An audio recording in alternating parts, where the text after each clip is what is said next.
Good to see you. Good to see you. Great to see you, Bob Randolph. Yeah, Chris Holmes. Yeah, it's good to see you. Hey, Master Meredith, y'all doing a great job this year. Yeah, he'll do play-by-play and I'll do color. We're going to have Temple Grassy on at halftime, too. And who help? We got somebody else coming on, too, but I know we got Temple coming on. Yes, we do. I know, I saw that. India on the previous game. No, I'm not sure. I saw that, though. Okay, bud. Sir? Yeah, I'm Chris. Chris, good to see you. Take care. Good luck. See you, Massey. Yep, I'm good, brother. We need to hit this. Yeah. You are listening live from the Humble Bowl for the 119th playing of the game between Woodberry Forest School and Episcopal High School. I am Taff Gant alongside my partner in the booth, Coach Chris Holmes. This is WFSPN bringing you the oldest unbroken high school football rivalry in the South.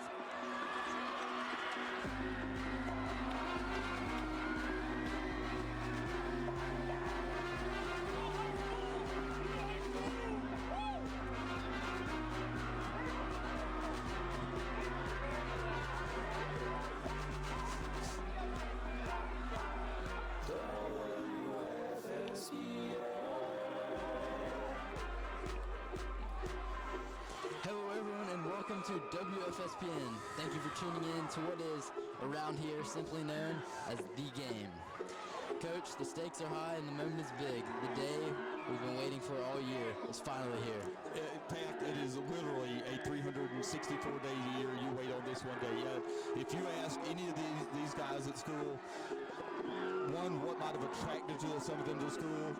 We have all the alum here, obviously a lot of the kids are alum, but the magnitude of this game, all the shenanigans that go on, the bonfire, just the week leading up to it is just an amazing experience. If you have not experienced it before, it is an incredible experience. It's a little overcast. It was sunny till about a half hour ago, but we got a little bit of sunshine, a little overcast. It's a little cool. It's probably somewhere in the 40s. Not much in the way of wind. I think we'll have a really comfortable day, and we have a great football game today, Taft. I think we will, Coach. I said this on Thursday night during game day at the Forest. There's a lot of great things about this rivalry, but one of my favorite things is how no matter what the talent is on the field, it always seems to be a close game. It is always a close game. It is a rivalry game in its truest form. You could have a team come in, Woodberry several years ago had just about a 500 season. Episcopal came in undefeated. Woodberry knocked them off their high horse at that point. That was knocked them off their perch, and that was a very fine Episcopal team that year. It's a little different year for both of these teams this year. Neither one of them are having the success that they're accustomed to having. Woodberry has been well documented, started off 0-6, but a couple wins, big wins the last couple weeks. Episcopal is coming in about 500, so it's going to be a great ball game. You can throw the records out the window. The records mean nothing right now. All that means now is this Woodberry Episcopal. Woodberry and Episcopal, which is known as the game, and it's the 119th game. It's been played since 1901, and every year since. Woodberry leads the overall record with 58 wins, 51 losses, and 9 ties. We'll see if the Tigers can make that 59 today as they're huddled up on the near sideline. Coach, what is your favorite part about the game and all the festivities that lead up to it? Man, it's just an amazing week. I love the buzz around campus.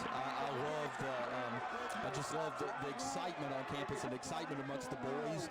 The pregame show, the game day at the Forest on Thursday was amazing. That was a whole lot of fun with you and Jay and just getting guys on there and coaches and talking about the game. But without a doubt, my favorite part of all the festivities is definitely the bonfire. Just what an amazing experience. The bonfire, that might have been the best bonfire I've been to last night. It was hot. The weather was cold, but the bonfire was hot. The torches were burning hot, and everybody dressed up, yelling, screaming. It's an amazing experience. If you haven't been there, you got to get to one. Whether you're a Woodberry guy or a Episcopal guy, you got to get there at some point if you've not been there. It's amazing. Yeah, Coach, we had a lot of fun last night. Both teams had their festivities. Yeah.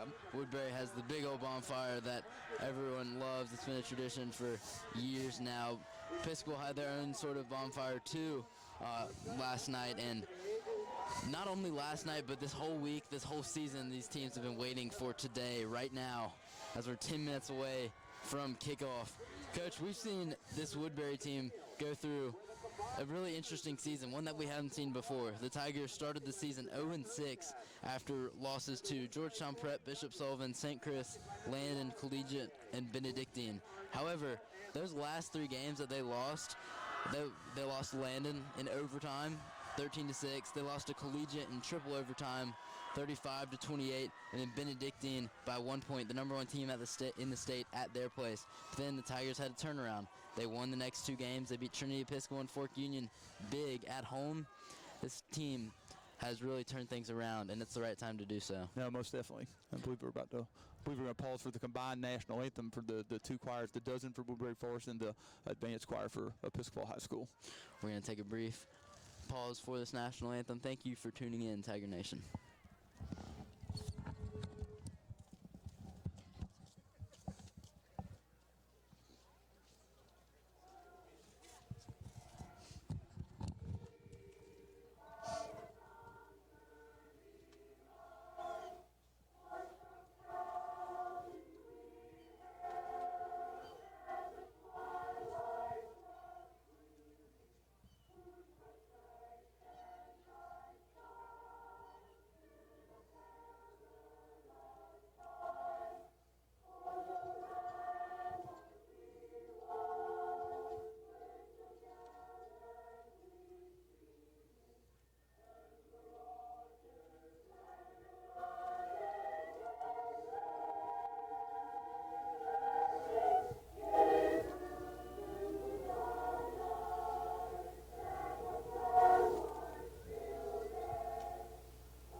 What a national anthem here in the Hummel Bowl. Beautiful. As the best singers from each school come together to start this game off. We're 9 minutes from kickoff now. Tiger Nation, thank you for tuning in. If you are listening, please email us in at the booth. That is WFSPN@woodberry.org. WFSPN@woodberry.org. We'd love to know who's listening and where you're listening from, as we know a lot of you are, because this is the biggest game of the year for both squads. The Tigers rocking their all whites. These are throwback uniforms, Coach. Oh, and what a good look it is, too. I mean, I don't think I really have a Woodberry uniform I don't like, but you could, look at it. It's white. It's crisp black numbers, black helmet. It is a really solid look. And if you look across the way, you've got Episcopal in their black jerseys with maroon numbers and their black helmets. It's a good contrast. It's got to be a good game to be on TV because it's got a really good contrast. And you're right. It's an amazing game. I know we'll hear from some of our followers who are following us every week, but I have to believe a lot of them are here today because I'm looking, Taft, it's a huge crowd. It's one of the bigger crowds that I think I have seen. We talked about earlier, both these teams are not having the best season they've had the last few seasons. That doesn't seem to have tarnished the appeal of the game, though. There's a lot of folks here today, and it's loud already. Yeah, Coach, every year for this one, there's thousands of people in the stands, and today, nothing short of that, as the captains are at midfield for the coin toss. Captains for the Tigers are Colin Kovacs, Mathieu Masse-Pelletier, Jay Van Zett, and Emmett Iden. Captain for the Maroon squad, you have Jamal Minshaw, John Bowles, Elijah Gaines, Ben Lee, and Jack Lee. We'll await the coin toss here as they are at midfield. We are on the Woodberry sideline. There's a lot of Woodberry parents and alumni in front of us. There's also the students over to the right. Across the field, you have Episcopal's fans, alumni, parents, and then the students as well. Yeah, we're awaiting the coin toss. Yeah, I've already seen so many people today. So Will Wideman, who's a former advisor of mine. Will's at the University of Texas now. Came back to watch Staley play his last high school football game today. Seen just a number of people that I love and just so thrilled to see today. And I'm sure we'll see a lot more as they continue to trickle in because there's still a lot of people who look like they're coming into the ball game right now.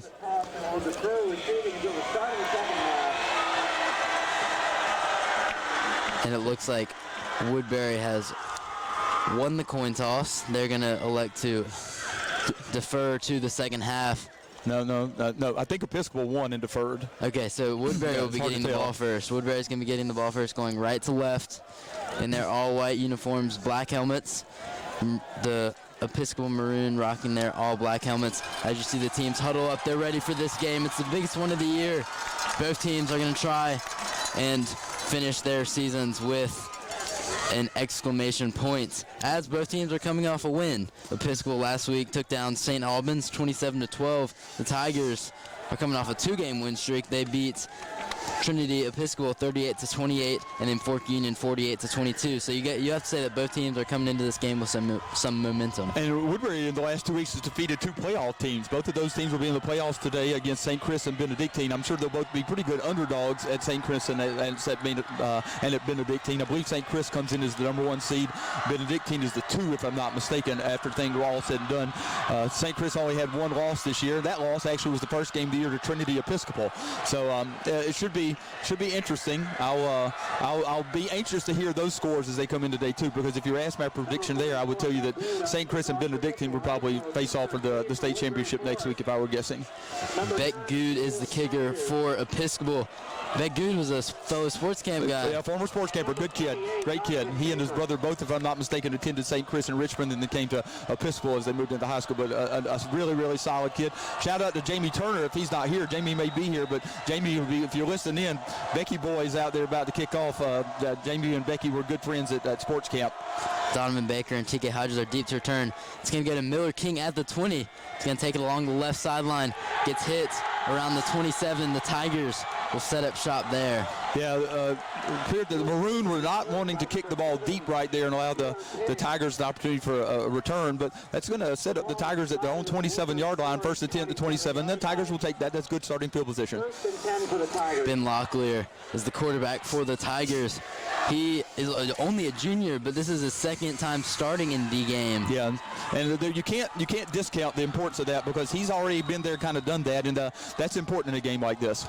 Donovan Baker is the back. Emmett Iden, the blocking back. Locklear takes the snap under center, hands it off to Baker on the right side, who's tackled behind the line of scrimmage. Yeah, we're going to have to deal with a very good defensive front for the Maroons today. They're solid. They're big. They're quick. They're athletic. It's a really, really solid group today. And I guess the leader on that front would be Logan Tager, who's a junior from Bridgewater, Canada. Logan listed 6'8", 295 pounds, and is definitely a Division I prospect and very, very solid on the defensive line. Starting for the Tigers on offense, you have Luke Blendon and Staley Weidman.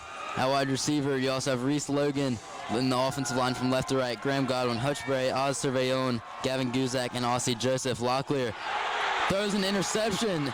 Episcopal picks it off and breaks some tackles. Still on his feet to the right side. Will be swung down by Baker inside the 10. And we haven't really got a chance to talk about our keys to the game today, but taking care of the football is definitely one of them. That ball was a little bit behind Weidman right there, and we can't turn the ball over. If we're going to be able to stay in the ball game with Episcopal, and we're definitely capable of playing with them, but we've got to take care of the football, move the ball down the field, because the defensive strategy right there was to man up our receivers with one safety over the top and be able to leave guys in the box to stop the run. If Woodbury can run the ball, we'll be very effective today, but we're going to have to not turn the ball over for sure. The Tigers saw tons of success in their last 2 games, but in those games they only had 1 turnover, and that was very helpful in those games, as a turnover early on the Tigers' second play from scrimmage gives Episcopal the ball deep in Tiger territory as there's a Maroon down on the field. Yeah, you even if you're the much better team, you cannot afford to turn over the football. Woodbury is not the much better team than Episcopal. I think we can be a better football team than they are today, but you have to take care of the football. You cannot turn the football, because we saw what happened early in the year when we were turning the football over much too consistently. But one of the Tigers' strengths is their defense. They've been solid all season, holding their opponents to very few points, and we'll get to see this team deep in their own territory now. No, it's going to be a real test for the Woodbury defense right off the back. That Woodbury defense has bent but not broken the last few weeks. We've seen some very good offenses. They've toned down a very good Trinity Episcopal and Fork Union offense the last couple of weeks. Quarterback for the Maroons is Emmett Moorhead. Moorhead under center. He's going to pitch it to his running back, Bear Matheson, who gets to the outside and is in the end zone for a touchdown. Yeah, very quick score there. Toss sweep there for about 8 or 9 yards for the touchdown. That got us outnumbered and out physical to the edge right there. And a quick score for the Maroons. That is something that Woodberry is not going to be able to overcome as turnovers. Got to take care of the ball. So we'll get the ball back again quickly and see what we can do with it. Yeah, Episcopal won the coin toss. They decided to defer. Woodberry got the ball first, threw the interception on their second play from scrimmage, and then the Maroons scoring on their first play from scrimmage on a run to the outside by Bear Matheson. That puts the Maroon up 6-0 with 11 minutes left, only a minute into this game. Well, the Tigers have overcome a lot of adversity this year. That's just a little bit of adversity that they'll have to overcome. And that kick is up and is wide right. Is no good. TK Hodges pressured the kicker. He might have gotten a hand on it, but it was wide right, and that limits the Maroon to 6 points. Yeah, and if that to a right-footed kicker, that's a very good strategy right there. You come off that the left side for the offense, but you come off.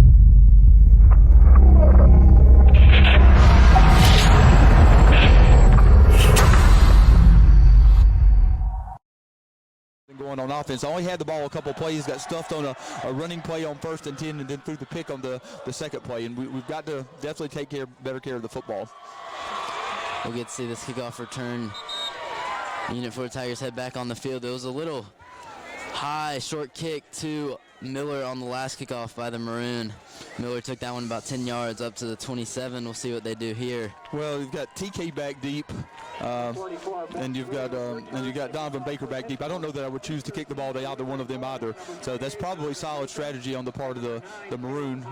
I watched Good warming up. He's got a very solid leg. I don't know if he could put he's got whatever wind there is, he has it at his back. I'm not sure if he's capable of putting the ball in the end zone. If he is, I would imagine he'd put in the end zone, but he's got a pretty strong leg.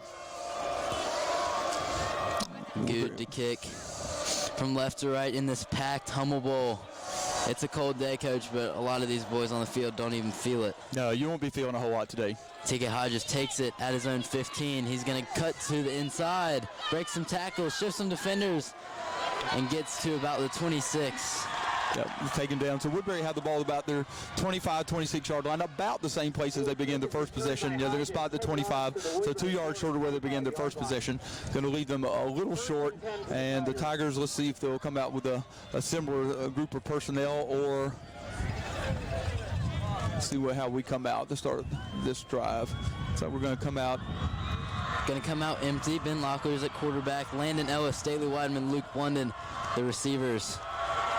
Ellis in motion. He takes on the jet sweep, gets to the outside, gets a few yards on first down. Solid first down pickup. Anything you pick up on first down to get the chains moving a little bit is always good. If you pick up 2 or 3 yards there, you kind of feel like you get your feet under you a little bit. And now we're going to see Donovan Baker come onto the field. They had Emmett Iden in the backfield right there, but Emmett just the lead around on the sweep right there. We did see Emmett carry the ball a couple of times last week, but he's not carried the ball a whole lot this year.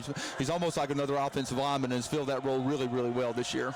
Donovan Baker has been the main back for the Tigers, and he's coming off a few solid games. He had 3 touchdowns 2 weeks ago and 4 touchdowns last week against Fork Union. He's found his groove in this Tigers offense. Locklear rolls to the left, hands it off, or pitches it to Baker, who breaks a tackle, gets back to the line of scrimmage. He'll bring up a 3rd and long. Yeah, Donovan Baker took a pretty good shot right there, but kept his feet under him, kept turning, kept moving. And it's one of those things, Woodberry can't afford to get away from the run, even if it's not terribly, terribly successful early in the ball game. Got to keep grinding, keep pounding. What might be a 2-yard run in the first quarter, you hope by the time the 3rd and 4th quarter rolls around, you hope that starts turning into 5 or 6 yard runs. You just got to stick with it. Can't go away from it too early. It's going to be a 3rd and about 7 as Locklear looks at the sidelines to get the call. Tigers will break the huddle, looking for their first down of the game. Be good to get some momentum, give the defense a break, because they had to come on the field unexpectedly after the interception. Yeah, I think the Tigers were a little confused, and I'm afraid they're going to run out of time as well, as the back judge started to get his fist up to indicate that the play clock may be running out. Of course, we've got play clocks here in the end zone also, so we can see them, but probably a timeout well spent, because you want to give the ball right back to the Maroon if you don't have to. Tigers calling the first timeout of the game for either squad. And again, as Taft said earlier, if you are listening in, WFSPN@woodberry.org. Give us an email, and we'll give you a little shout out on the air when we get a chance. Coach, I know that alumni and parents love Woodberry. Do you know how I know that? How do you know that, Taft? Last year, Woodberry led the nation in alumni participation with over 65% of alumni making a gift to the AMSI Fund. Parents also participated in terrific numbers. The AMSI Fund provides over 10% of the operating budget for Woodberry, including student-led clubs like WFSPN. Thank you to all who participated to support the school and help us lead the nation. Yeah, and if you are not familiar with how that kind of thing works, and because until I came to Woodberry, I was not that familiar with that. Anything anywhere approaching 40 or 50% is pretty staggering. To be at 65%, almost 2/3, there's a reason it's unparalleled and unmatched. There's no other school in the country that's even close to it. Our alumni support their school very well. Woodberry comes out of the timeout with trips to the right. Locko is going to roll that way, going to pass it deep to Luke Blunden across the middle of the field. Blunden's unable to get to it. Ball just sailed just a little bit out of the reach of Blunden. Blunden not quite able to get to it. That's not a bad pass by Locko. He's trying to give Blunden a chance to run away from the coverage there and run to the ball, but Blunden was not quite able to catch up with that. I would imagine that may be something we see the Tigers come back to at some point, because that route combination definitely had given a little bit of trouble to the Maroon. Definitely busted open. Punt team comes on the field for the Tigers. Miller King, the punter, also the safety for the squad in white. Flags are thrown by both officials. Looks like Episcopal might have too many men on the field. Yeah, they're if I'm not mistaken, 13. Yeah, Episcopal has too many players on the field. That flag's going to mark the Tigers up a few yards. Yeah, there were 13 at one point. So, yeah, it's one thing. And I would imagine we'll still punt. You've already given up the ball once in your own territory. You don't want to give it up again. And it's going to be 4th and a long 1 yard. I would imagine we'll still punt it. Yeah, 4th and short. The Tigers will still punt. Miller King standing around his own 20. Punts it high. Spiral kick. Going to bounce at the Maroons 30. Take a friendly Woodberry bounce, and it will be downed at the 23. Great kick by Miller King. You ever played golf with Miller? I have, actually. Can he spin the ball like that on the golf course? If he can, he's pretty darn good, because that was nice. He is on the varsity golf team as well. Well, he has been. He's a baseball guy as well. Baseball guy as well. Yeah, that's right. He plays for you, Coach. So that kick will set the Maroon up in their own territory on the 23. They had one play from scrimmage on their last drive. That was about a 7-yard rush by Bear Matheson. We'll see what they draw up here, as they have about 70 yards more to go. Yeah, that's a 43-yard kick with no return. I don't think you'd ask for a whole lot more than that. And that's a nice job by Miller to draw that back in. We'll see trips to the left for the Maroon, which I've seen a lot on film, and single tight end over here to the bottom of the screen. Emmett Moorhead, the quarterback for Episcopal, takes a snap in the shotgun, hands it off to Matheson, who has room to run, gets the first down and some more. Brought down around the 43. Yeah, what you get when you have 3 receivers to one side is you end up drawing a linebacker out, and that draws some safety attention also. That time we had a linebacker that was influenced out of the box, and a safety, like we said, also. And I'm not sure entirely that we were lined up correctly there as well. So it'll be a 13-yard pickup on first down. The Maroon have had 2 solid running plays on first down. 1st and 10 from the Maroons 40. Ace formation, 2 receivers each side. Matheson gets it again. He's got all 3 plays, and this time doesn't get much. No, they'll ride that horse if they feel like it's good. Matheson got off to a good start for them early in the year, got a little dinged up later in the year, and didn't play for a couple games. Came back last week and had a pretty solid start last week. Don't know where his stamina's at, don't know if he's completely healthy, but he looked good on film last week, and they'll ride him if they get a chance and take some big play chances in their offense. Ace formation still for the Maroon. 2nd and 8. Moorhead in the shotgun. He's going to drop back to pass. Looks for his receiver. Incomplete. Attempted for Jamal Minsa. Yeah, and that's what the receiver that definitely likes to look up. Just running a little out route right there. Pretty safe pass as long as you get out in front of the receiver. That was a little low and a little behind the receiver. Minsa unable to adjust to that. It's going to bring up the first 3rd down for the Maroon, as they're going to face about a 3rd and 8 right here, needing the Woodberry. Well, needing basically the 50-yard line. 2 receivers to the right, 1 to the left. Moorhead Takes a snap, drops back. He's going to pass. Feels the pressure by the Tigers. Gets it off, but it's incomplete. It's intended for John Boyles. That brings up a 4th down. And Boyles is an interesting story. Boyles started the game at quarterback last year for the Maroon, if you remember. Had a pretty solid start, got dinged up, got injured a little bit. He's a very mobile quarterback, good running quarterback. We had a lot of read option stuff with him at the beginning of the year, beginning of the game last week, but then he got replaced later in the ball game when he got hurt, and very ably so. Not sure he would have picked up the first down there because I believe Gianni was right there to make the tackle, but in any case, brings up 4th and long for the Maroons. Episcopal is going to use a timeout. Yeah, Coach, that is a very interesting story because the Tigers last year in this game in Johnson Stadium, they were winning 21-6. Yeah. And then the starting quarterback for the Maroon, who you just saw that pass attended for, that was John Boyles. He got injured, went out, and then Emmett Moorhead, the current starter for the Maroon, came in, scored 19 unanswered points for the Maroon to win 25-21. Well, they're two different quarterbacks for sure, two different type of athletes, two very, very solid athletes, but two different types of athletes. If you look at Boyle, I mean, he's got decent size. They list him as 6'3", 225 pounds. That's a solid kid, but he's a lot more mobile. You run the read option stuff with him. He's solid as a receiver as well. I've seen him make some nice catches on film. But you got Moorhead. He's your prototypical drop back. I mean, he looks like an NFL quarterback. He's 6'6", 225 pounds, got a shotgun for an arm. I mean, he looks like your drop back quarterback, and he was able to sit back in good pass protection last year and just pick us apart in the second half. Beck Good is back to punt, the punter and the place kicker. And you also see Boyle as the up back. I don't know if they have a trick play in out of that since he's a quarterback also, but he is the up back. The punt snap is too high. Good falls. Landon Ellis will pick it up, and he is in the end zone for a touchdown. Tigers! That is exactly what the doctor ordered for the Tigers. That's exactly what they're like. A big turnover for Episcopal. Went Episcopal's way in the first spin of the ball game. A little less than halfway through the first quarter, the Maroon has returned that favor and given the Tigers an opportunity to take the lead now. Big swing in momentum there. The Tigers offense was on the field twice. They threw an interception the first one and then had to punt on the second drive. Now the Tigers have 7 points when the offense hasn't even gotten a first down. And Beck Good is a 6'6" kid. He's a really tall kid. He may be a scooch more than that. So to snap it over his head took a little something. Hold is good. Kick is good. Tigers take the lead 7-6 with 7:45 left in this first quarter. And that is exactly what the Tigers needed because they got a good stop on third down, thanks perhaps to a drop of a pass. Well, I think the Tigers would have had to tackle them short of the line of scrimmage, but that's exactly what the Tigers needed, a little good mojo, a little something positive to get themselves going.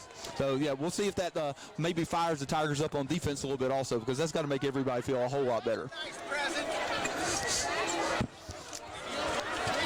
Hearing from Masty Meredith, who's right in front of us right there, that was a nice present. We've got all kind of folks. I'm sure we'll call out some folks' names in the stands today also. I just got a visit from one of my favorite people in the whole world. Christian Zaytoon came by to see me. Saw Christian's mom and dad a little bit earlier also. But the Zaytoons are some of my favorite people in the whole world. They dropped in to see just a little while ago. And Elias Jarvinen I saw. And I know we got lots of folks wandering around. I see Daniel Jaffett. So I'm sure we'll see lots of folks whose names we can call out today. The tailgate before the game is always a fun outing as there's tons of alumni, parents, students. That was, when it's at Episcopal, it's a little further away from the stadium. It's at the entrance to the school. So as you drive up the road to the main house at Episcopal, to your left you have the Woodberry tailgate and the Woodberry parking, and to your right you have the Episcopal tailgate and the Episcopal parking. There were a lot of familiar faces for us, Coach Holmes, at that tailgate that we hadn't seen in a while. No, it's always nice to see people. If you don't see them all year, a lot of times you'll see them at the game because a lot of folks come back to support. Tyler Mills boots it away. It's an end over and kick taken at the 10 by the Maroon, who is thrown down to the ground at the 22 by Reese Logan. And several Tigers in on that play, that tackle right there.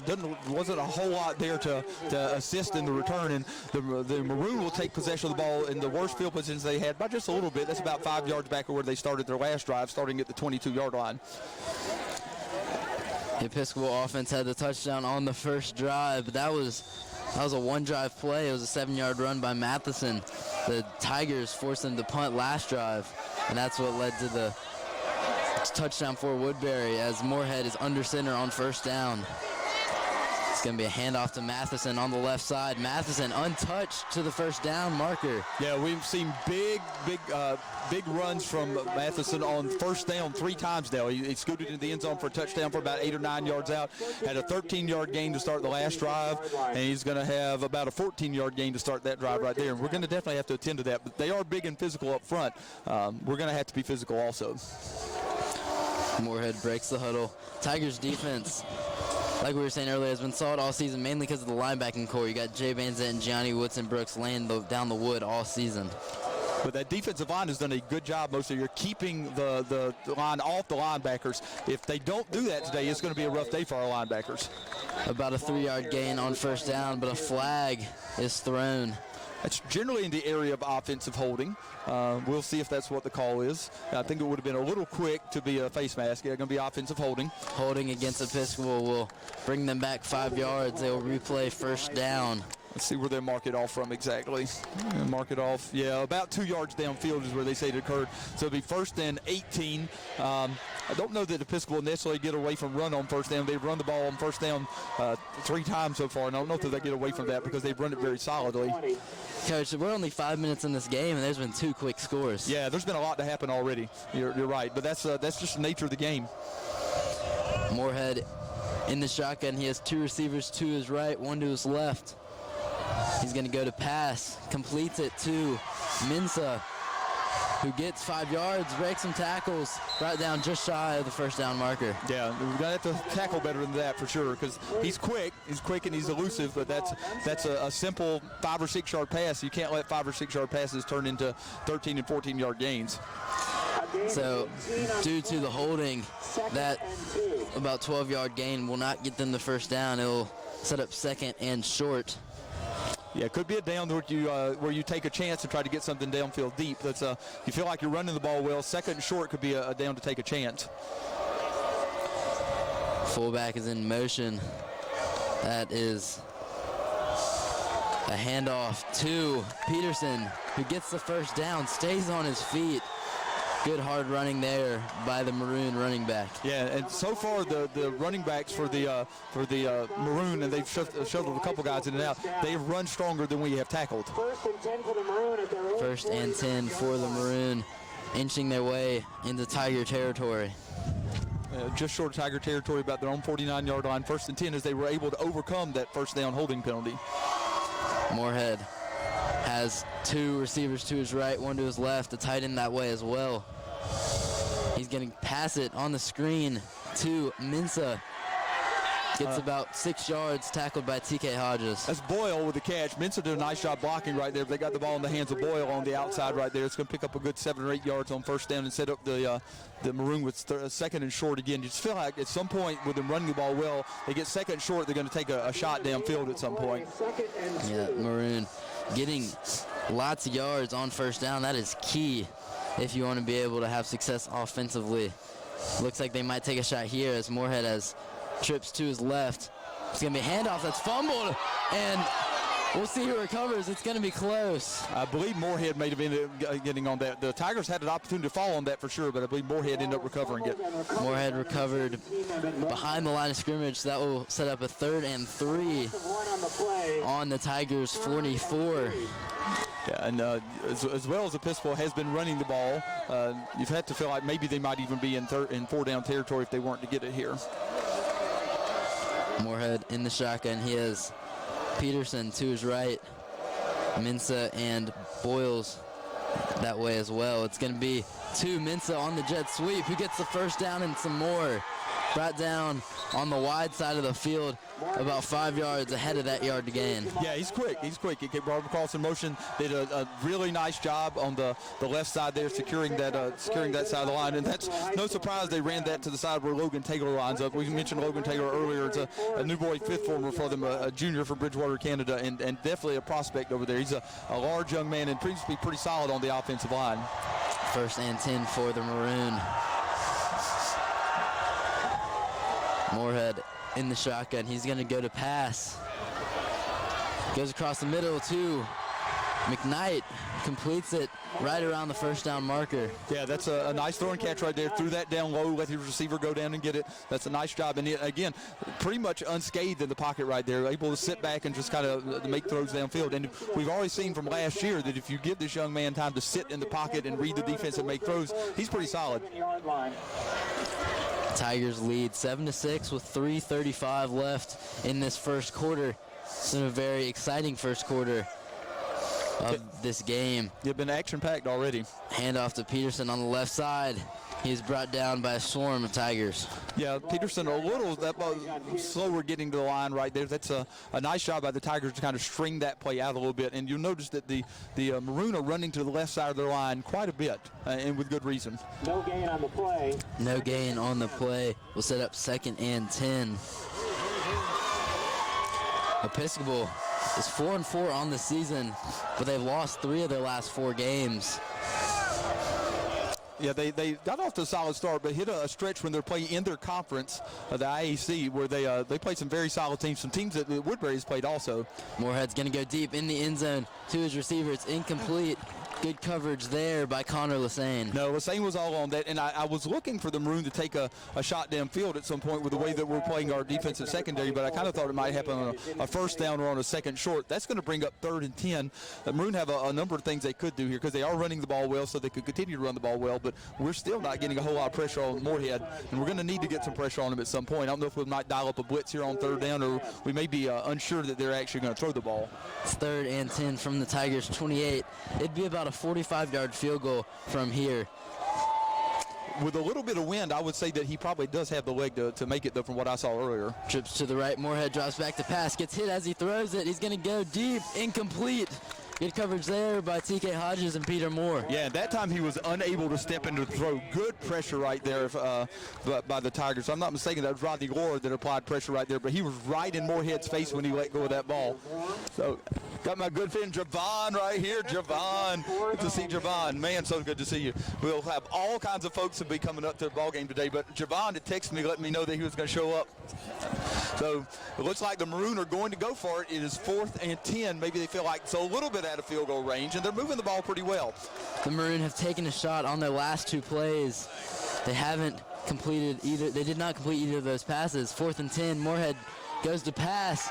He's going to scramble. Has some room to run. He gets past the 20 for a first down. Yeah, that should be a first down. There's absolutely nobody on that side of the field when he started to scramble. So, and a risk well worth taking there. You feel like your defense is bottled up the Tigers so far. You've got the ball in Tiger territory. You really don't have anything to lose there because you don't really want to punt the ball from the 30-yard line. So, yeah, nice shot right there. Moorhead not really noted to be, especially mobile. Not really a running quarterback, but certainly able to scramble right there and pick up the first down. The Maroon break the huddle with trips to the right. Those receivers are Mensa, Kondimi, and Boyles. Moorhead takes the snap in the shotgun. He's going to pass it their way. Feels the pressure again. This time he is brought down, but gets rid of it. Good pressure there by Campbell Bew. Nice job by Campbell right there to apply a little pressure. Campbell starting to get a little more playing time in the last couple of weeks with the injuries, a couple of injuries that the Tigers have experienced. Yeah, Tigers have lost some guys due to injury. Not playing today are Matrumase Pelletier and Armand Matusak. So Campbell Bew, the junior, has really stepped into this defense and has played an important role. We saw some good things from him last week against Fork Union. Matheson is in the ball game again now. He's going to be behind Moorhead, who's under center. There's 2 receivers to the right, 1 to the left. It's going to be a handoff to Matheson, who gets some yards. Good blocking there by the Maroon. Well, nice blocking on the edge right there to open up a nice hole for Matheson. Could be 3rd down, but he's going to be a solid 7 or 8 yard gain, maybe even 9 yards there on 2nd and long. So the Maroon will have the ball 3rd and short. I would say that's probably about 2 yards to go for a first down. A nice run there. The Maroon are 10 yards away from the end zone. They trail 7-6. But they got the only offensive touchdown of the game off the run to Matheson. Empty backfield, Moorhead in the shotgun. He's going to pitch it to his running back on the left side, Matheson, who trucks his way forward right around the goal line. Looks like they mark him just short, but a first down nonetheless will set up a first and goal for the Maroon with 1:29 left in this first quarter. Yeah, they're just letting basically let Logan Tager play the part of a bulldozer on that side of the line, and he's moving fast, and we're going to have to account for that because we're getting pushed off the ball over there. And Matheson is not a guy that we can let be 2 yards downfield before we make contact with him. Moorhead's under center. He has 2 tight ends and 2 backs behind him. Moorhead takes it himself in the end zone with ease. Yeah, he's a big boy. He's about 6'6" himself, so he didn't have any problem getting a little leverage and getting in the end zone right there. That's a really nice drive by Episcopal to respond to the special teams touchdown by the Tigers. They've embarked on about a 6-yard drive and moved the ball down the field pretty well. Had overcome a holding penalty on first down, and then also a fumble on first down that they managed to recover, and they'll retake the lead from the Tigers. And Beck Good will be on to attempt his second extra point of the ball game, the first one being wide to the right. Yeah, the Tigers applied pressure on the first extra point. This one is up and through. Episcopal lead 13-7. 1:25 left in this first quarter. Well, there's one thing about that long drive. If you're Coach Scott Braswell, you've had the opportunity to meet with your offense and talk through things that you want to do and things that you're seeing, because that was a good 6-minute drive and probably took about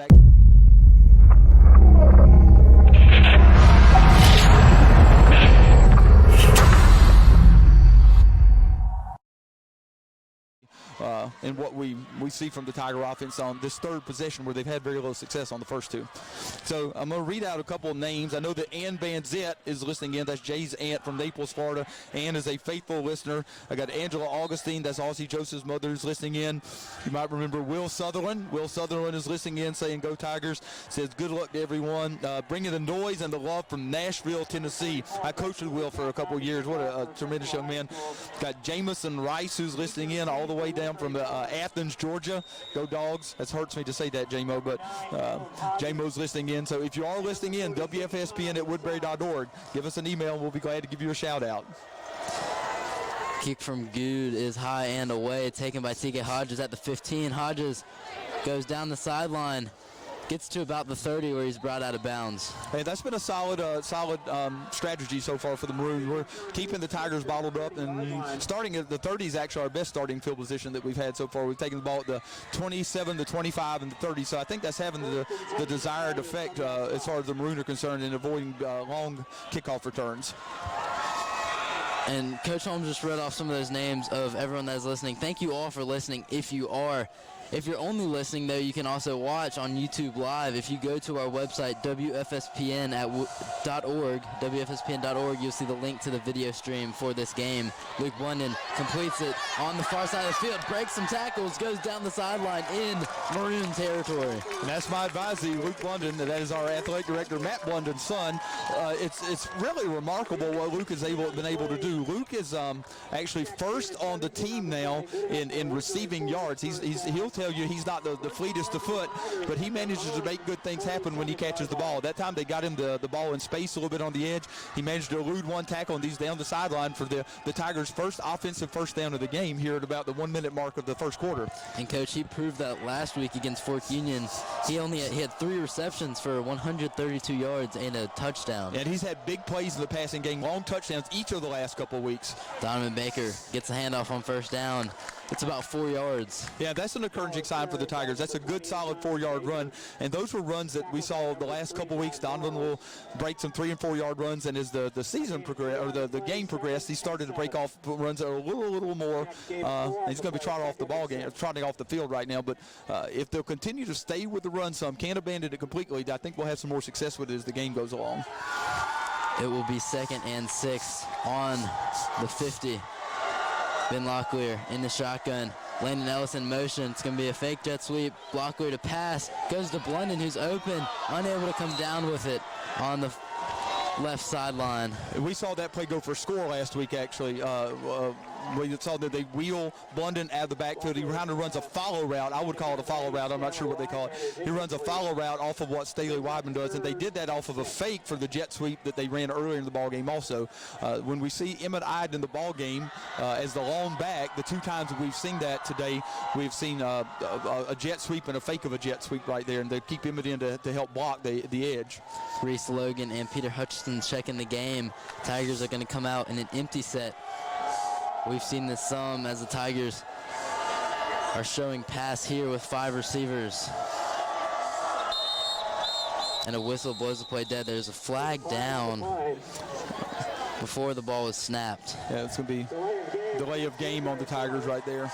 So, yeah, we've seen some empty stuff. We particularly used it against Benedictine a couple weeks ago and saw some success there with it, especially Reese Logan really had a breakout game there as he was in as the 5th wide receiver a few times. Reese was capable of making some explosive plays in the passing game and the run game as well. We saw him with a couple of long touchdown runs early in the game, early in the year also. Also want to give a big shout out to my brother from another mother, Leslie Hill. Leslie's listening in, I imagine, from Mableton, Georgia. Les is Cam Hill's father. Cam was one of our baseball players and one of a big part of the football team here for a couple of years also. And Tigers are going to have to use a timeout because of some confusion. Yeah, we've seen both teams with a little bit of confusion here. Both teams have had to spend timeouts, probably times they'd rather not have to spend timeouts. So Episcopal had to spend one on the special teams early, and the Tigers spend one on offense right there. So both teams having to give up some timeouts they may wish they'd have later in the half. Friends, now is a great time to head over to the newly renovated Fir Tree. Go see Albert and the gang for a fried breakfast plate, Gus Burger with a side of fries, or a delicious cookie dough milkshake. The Fir Tree, Woodberry's only snack bar. Yeah, wasn't that amazing on Thursday, just the atmosphere in there? That was a great idea on your part to have game day here at the Forest there, because have had it around the dining hall the last couple of years. But, yeah, with the newly renovated Fir Tree, that's just what an amazing space for the guys. It was a lot of fun on Thursday, Coach, as that was the day that the Fir Tree opened. It's been under construction for about 6 months now, but opened up on Thursday, and the boys all love it, as they're able to get their fried breakfast plate and scrambled breakfast plates now, whereas in the Fir Truck, which was a temporary Fir Tree, they weren't able to get that. No, it's amazing. 3rd and 11 for the Tigers. Another whistle blows the play dead. This one's going to be on Episcopal. Yeah, going to get those 5 yards right back. Yeah, 5 yards right back. We'll set up a 3rd and 6. Got Billy Eugie who's listening in. Billy Eugie and Rob Jolly, got to see both of those at the bonfire last night. Did you see them? I did, yeah. Billy and Rob were both at the bonfire, along with a lot of other young alumni. It's always great to see them. Yeah, tons of young alumni last night. Yeah, it was really, really good to see them. It's scary because that's going to be me next year, Coach. I'm really going to miss this place, and I got that feeling at the bonfire, too. Locklear drops back to pass on 3rd down, feels the pressure, gets rid of it. Incomplete, attempted for Reese Logan. Yeah, out in front of Reese, not quite able to get to that ball right there. So the Tigers are going to be forced to punt. A little offensive life right there. We're going to need to sustain some drives, but at least we've managed to switch the field position right there. Going to punt the ball with 18 seconds left. Billy Boy Anderson comes on to snap the ball. Sometimes you forget about that element of the kicking game, and you can't forget about that, because the only time sometimes you mention the long snappers is when something goes bad. But Billy has done a very, very good job this year. And the long snap on the punt for Episcopal really hurt them, because that's how the Tigers got their only score of the day. Miller kicks it high, and never in kick, and it's touched by Episcopal. And it looks like they are able to fall on it, but not until the ball rolls to their own 18. Yeah, that's one. I mean, you can understand what the returner is trying to do. He's trying to keep that ball from rolling inside the 10-yard line right there, but that's a really difficult knuckleball type to catch right there. That would have been really tough. We're getting listeners all the way in from Hamburg, Germany. Got Frito, Justice, and Paul Wagner listening in from Hamburg, Germany. Isn't that amazing? I love that. Frito and Mr. Wagner. Great guy. Great to hear from y'all. I got to see them 2 summers ago when I visited Germany. As Woodberry always has about 3 German exchange students with the assist program come and stay at Woodberry, and they're always love Woodberry and make a lot of friends. I've got one in class this year, Casimir Kataji. Shout out to Cash. Yeah, what a great young man he is. I'm thoroughly enjoying having my honors algebra 2 this year. But you're right, the international students, the ones we get from Germany, always just seem to be like just amazing guys. They are too. They're just amazing guys. We also have Konstantin Rulin listening in. That's exactly right. Konstantin, I love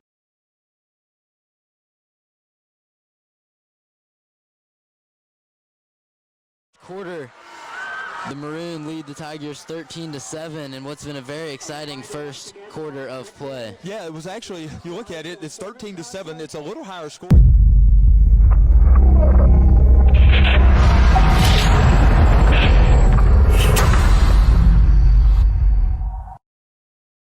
Scored on special teams after a snap over Beck Gutzhead, the punter for the Maroon, and that led directly to a touchdown for the Tigers. So yeah, it's a little higher scoring than I would have anticipated, but I think some of that's due to the jitters. You don't want to go out there and make a mistake, and as soon as you try not to make a mistake, that's exactly what happens.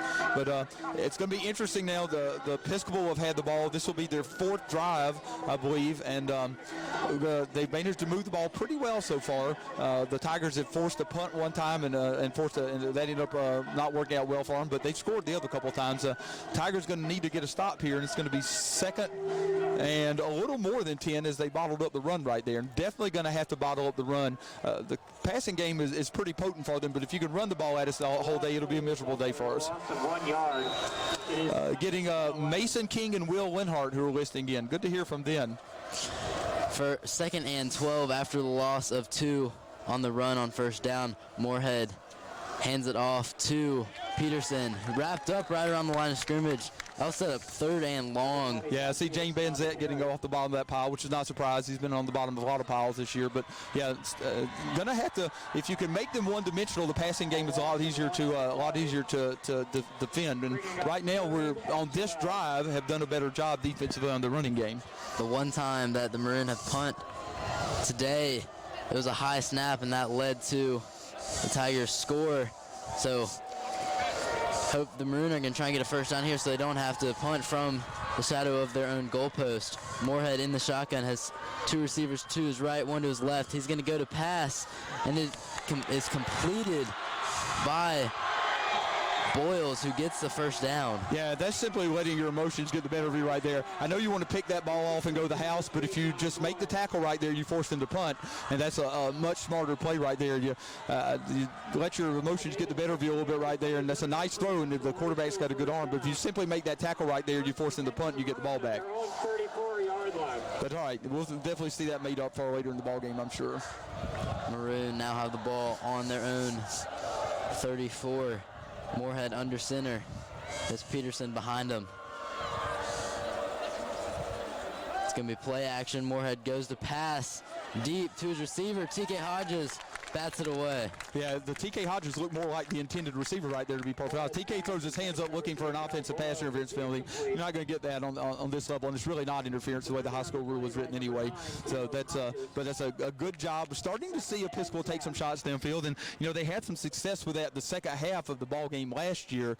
Maybe a little different in the way of personnel. They certainly still have some able receivers, but a little different personnel back there.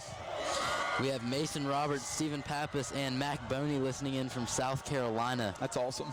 Good to hear from them, as it's going to be a pitch out to the left side. Tigers sniff that out right away. Yeah, you knew something was up right there because that's Mensah in the backfield, and Mensah doesn't normally play out of the backfield. They do a few things with him out of the backfield, but you figured there had to be a little something up when they had Mensah in the backfield. He's definitely a speedier option in the backfield than the other backs that we've seen. Not disparaging them at all, of course, but he's just a little speedier option. Matheson is a very, very solid back there, as is John Peterson, but Mensah definitely gives them an element of speed back there.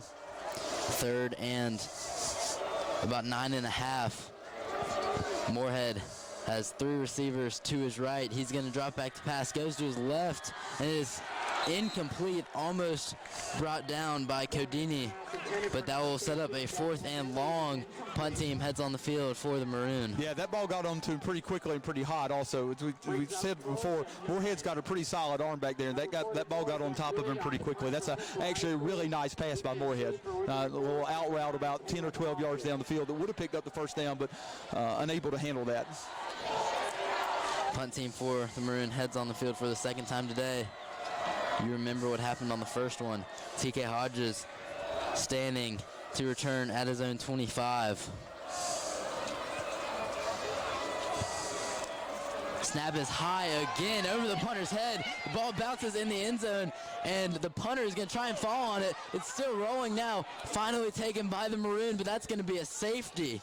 That's something you don't see very often, and you can see the long snapper. Nobody feels worse about it than he does, but he's slapping himself on the side of the head a little bit. But that's a loss of about 30 yards, a loss of a little more than 30 yards right there, and will be 2 points. You don't see very many 30-yard losses, but that'll be 2 points for the Tigers, and make the score 13-9 now here with about 9 minutes and 40 seconds left to go in the first half. And that will give the Tigers the ball as well. Yeah, it'll be a free kick from the 20-yard line. We haven't seen a safety since Jay Banzett had that one in the Benedictine game in Richmond. Yeah, safeties are few and far between, and sometimes they can be change the tide of it a little bit. But yeah, they could be a little bit of a momentum swing. The Tigers should come into that. So it's pretty good field position because you have to get the ball. It's a free kick from your 20-yard line. You can punt it. You can choose to kick it off of tee if you wish. I'm not sure which one they'll do. But Good is their kicker, their place kicker, and their punter. But yeah, that should give a little positive field position to the Tigers, and let's see what they try to do with that. I'll read out a couple other names. Got Sarah Sidler, who's listening and watching in. Lynn and Carr Staley, who are listening in. That's Staley Weidman's grandparents that are listening in. We hear from them quite often. Thomas Rowland, who's listening in. Thomas Rowland, who I had in class last year, a member of the dozen, and just is at Wofford now. Great to hear from Thomas. Saw a couple Wofford guys last night. Saw Truett Wasson, who's at Wofford. Shout out to Truett. Luke Hutchinson, tuning in from Knoxville. I don't know if he's down there with Kent Walker. I know Kent Walker, another Woodberry alum, is in Knoxville also. More Banzetts listening in. Got Harriet and Jules Banzett, Jay's Banzett's grandparents, from Warrenton, North Carolina. We'll read some more as you go, as it looks like the Maroon have opted to kick the ball off the tee. We also have Max Bazemski listening in. We missed you, Max, here at Woodberry. Hey, Max, I found the flag. It was in my closet. We got the flag now. The kick by the Maroons taken by Hodges at his own 40. Hodges gets a field about 10 yards, brought down on the 50. Yeah, Coach, that's a funny story. So it's a funny story. We had the W flag 2 years ago at the game when it was at the Hummel Bowl, and then Max Bazemski, he gave it to you, right? I'll completely own this. This is completely my fault. So yes, he gave it to me. Max Bazemski gave the flag. It's a black W flag. It has an orange W, black background. You've probably seen it in pictures. Or you will now, anyway. Or you will now. But it is back in the student section thanks to Coach Holmes finding it, in your closet? I found it in my closet. I was looking for something yesterday, or a couple of days ago, and I found the flag in my closet. I think it was actually Thursday, which was the day of the game day at the Forest, but I actually found it in my closet, and it's like, oh, well, that's where that is. Because I forgot I even had it. So now we have the big, gigantic black flag with the orange W that the guys were able to run out with. And so, Max, that's completely my fault. After you gave it to me, I forgot I even had it. Jay Banzett ran through the gauntlet with that, and Emmett Iden ran through with the American flag. That was before the broadcast started, before the game started. Locklear to pass on second down. He's going to go deep to Weidman. Just overthrown, incomplete. Yeah, maybe a little case of jitters, although we've seen Ben get in trouble a little bit this year also when he's underthrown some passes. He's not underthrowing guys. He overthrew Luke a little bit early in the ball game, and he might have had Staley right there. That was not bad coverage. He's going to take a shot downfield right there. The Tigers, we were talking over it at the time, but we lost a couple yards on first down. There's Donovan Baker was bottled up for a couple yards lost, but I think we're going to come out and empty, if I'm not mistaken, because I see Sporlater in there who's playing tight end today, and I also see Reese. No, Donovan's still in there, so we're not going empty, but they are splitting Reese out wide. Trips to the right for the Tigers. That's Blunden, Weidman, and Logan. Locklear to pass. Feels the pressure. It's a blitz. Incomplete. Attempted for Staley. Weidman brings up 4th and long. So the Tigers are unable to take advantage of the good field position they had after the safety. You got to count that one as a win for the Maroon if you're an Episcopal fan, because that's the Tigers came out, got the ball at midfield, and on 3 plays have managed to lose 2 yards. So, but all that set up again with a play that was a negative play on first down. You've got to manage to figure out a way to grind out something on first down to get a little something positive going. And Episcopal has done a great job of taking away the run game for the Tigers. And what Woodberry's had tons of success in the past 2 games. Miller gets the punt away. It's a spiral kick. Bounces at the 20. Downed by the Tigers there.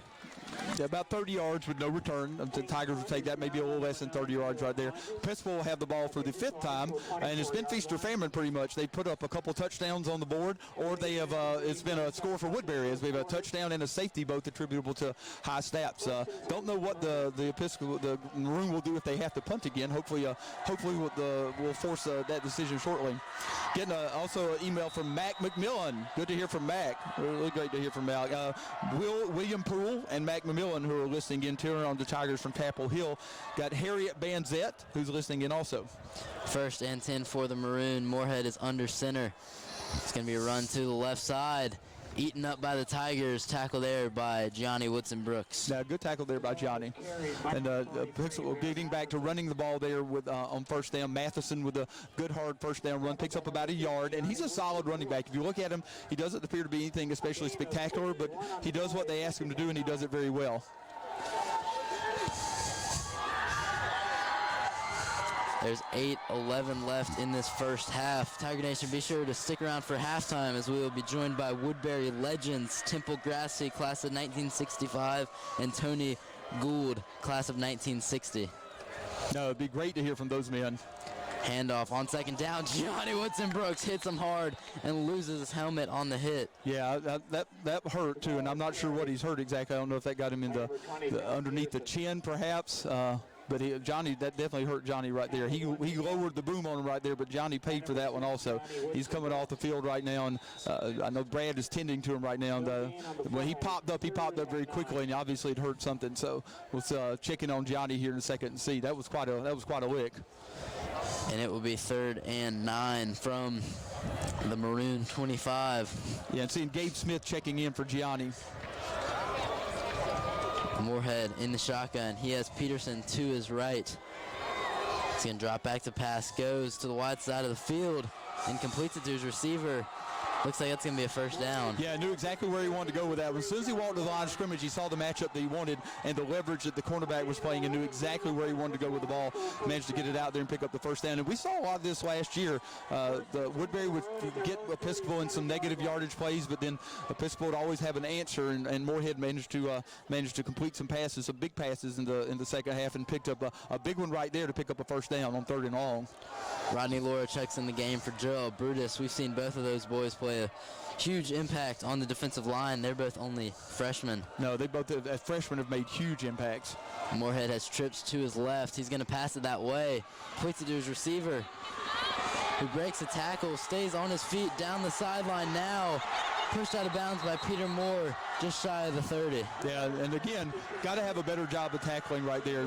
We've got an opportunity to tackle that short of the 1st down, and we whiff on a couple tackles right there. I played football before. I know it's difficult to tackle in space, but that's something we've got to do a better job of, is tackling in space and not turn 7-yard gains into 20-yard gains. A 25-yard gain, putting up an official high school 1st down. 2 helicopters going around the stadium now. It's a really cool sight over there on the right side of your screen if you can see them. But we're close to D.C., so, and that's the reason why a lot of these alumni are here. Yeah, we're getting close to D.C., and Woodberry has a lot of alum up around D.C. 1st and 10. Spoke with Nate Ingram last night, who's a recent UVA alum and Woodberry graduate 4 years ago, 2015 guy, and he's up around Washington working now. Whistle blows the play dead. It's on Episcopal. Delay of game backs them up 5 yards. It'll be 1st and 15 from their own 42. That's one thing that the play clock does, is it really takes it out of the hands of the back judge. There is no counting, and it gets close to the end of the clock, and maybe you don't count as fast. The play clock, it doesn't lie. So when it's down to 5 seconds, it's down to 5 seconds, and everybody can see it. Moorhead is in the shotgun. He has Peterson to his right, 2 receivers that way, and 1 to the left. He's going to hand it off to Peterson, who was hit by Johnny Woodson Brooks. He must not have been hurt too bad. No, I was seeing Johnny back in the ball game. Obviously, he wasn't hurt too bad. Might have knocked the wind out of himself, knocked himself a little silly right there, because that was a heck of a lick that he laid on the running back earlier. But it's going to set up 2nd and about 15. We'll call that no gain on the play. 2nd and 15. Also giving a shout out to Chris and Kathleen Walmsley. That's Dylan and Gresham Walmsley's mom and dad who are listening in. I would imagine they're listening in from Charlottesville, but always good to hear from them. Dylan was the senior prefect last year. Moorhead in the shotgun. 2nd and 15 in Tiger territory. He's going to go to pass. Looks deep, but feels the pressure from the Tigers. Rolls to his right. He can scramble, and he does. He gets to the 30. It's going to set up a 3rd and about 5. Yeah, doing a nice job keeping plays alive with his legs. He has not seen a lot of pressure in the pocket right there. He had Simon Taylor chasing him from behind on that play. Simon not quite able to run him down. But that's going to be a 10-yard scramble, going to set up 3rd and 5. And you have to feel like with the way Episcopal is moving the ball, even if they don't make it in 3rd and 5, they'd probably be inclined to go for it here. Coach, the sun just came out, and this is definitely the hottest game versus Episcopal that I've had in my 4 years here. No, definitely, because Paul Huber put this can be the coldest place on the earth sometime, the Hummel Bowl. But yeah, it's definitely not cold today. Moorhead on 3rd down, pitches it to his running back, who is hit by Jay Banzette shy of the 1st down marker. Yeah, when you hear D. Cleater, that's what they have in mind right there, because he just completely took him off his feet right there, stopped all forward momentum and picked him up in the air, and that was that. So it's going to bring up 4th and pretty close to 3 yards right there, and I will be really surprised if Episcopal doesn't go for this. 1, they'd be kicking a little bit into the wind, and 2, their snaps on their kicks have been a little suspect so far. Looks like the offense will stay on the field. They're going to go for it here from the Tigers' 30. You have to make sure you're paying attention. You don't jump off sides. You jump off sides, that gives them the 1st down. They need 4 yards. It's Moorhead who's going to pass. Feels the pressure from the Tigers. He gets away from it, but is not able to get to the 1st down marker. That's going to be a turnover on downs, it appears. It's going to be a turnover on downs, but it's going to be closer than it should have been. He kept his legs turning and kept moving. These guys are playing hard. They're playing hard from both sides, but right now, Episcopal may be playing a little more physically than Woodberry is right now, with the exception of a couple pretty hard legs.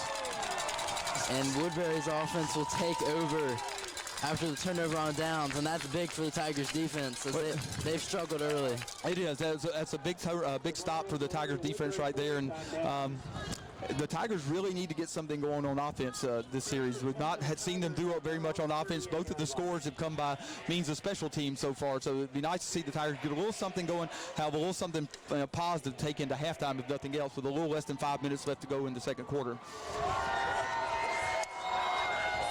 Ben Locklear's under center. Emmett Iden is the blocking back. It's going to be play action. Locklear is going to go deep to pass to Ellis. Ellis unable to complete it. Good coverage there by the Maroon. Yeah, pretty good coverage right there, and that one a little underthrown. We've seen Locklear overthrow a couple passes today. That one's a little bit underthrown. He hangs that one out a little bit more because he does have his man beat by a step. If he hangs that one a little bit more, he may have a chance to run underneath it.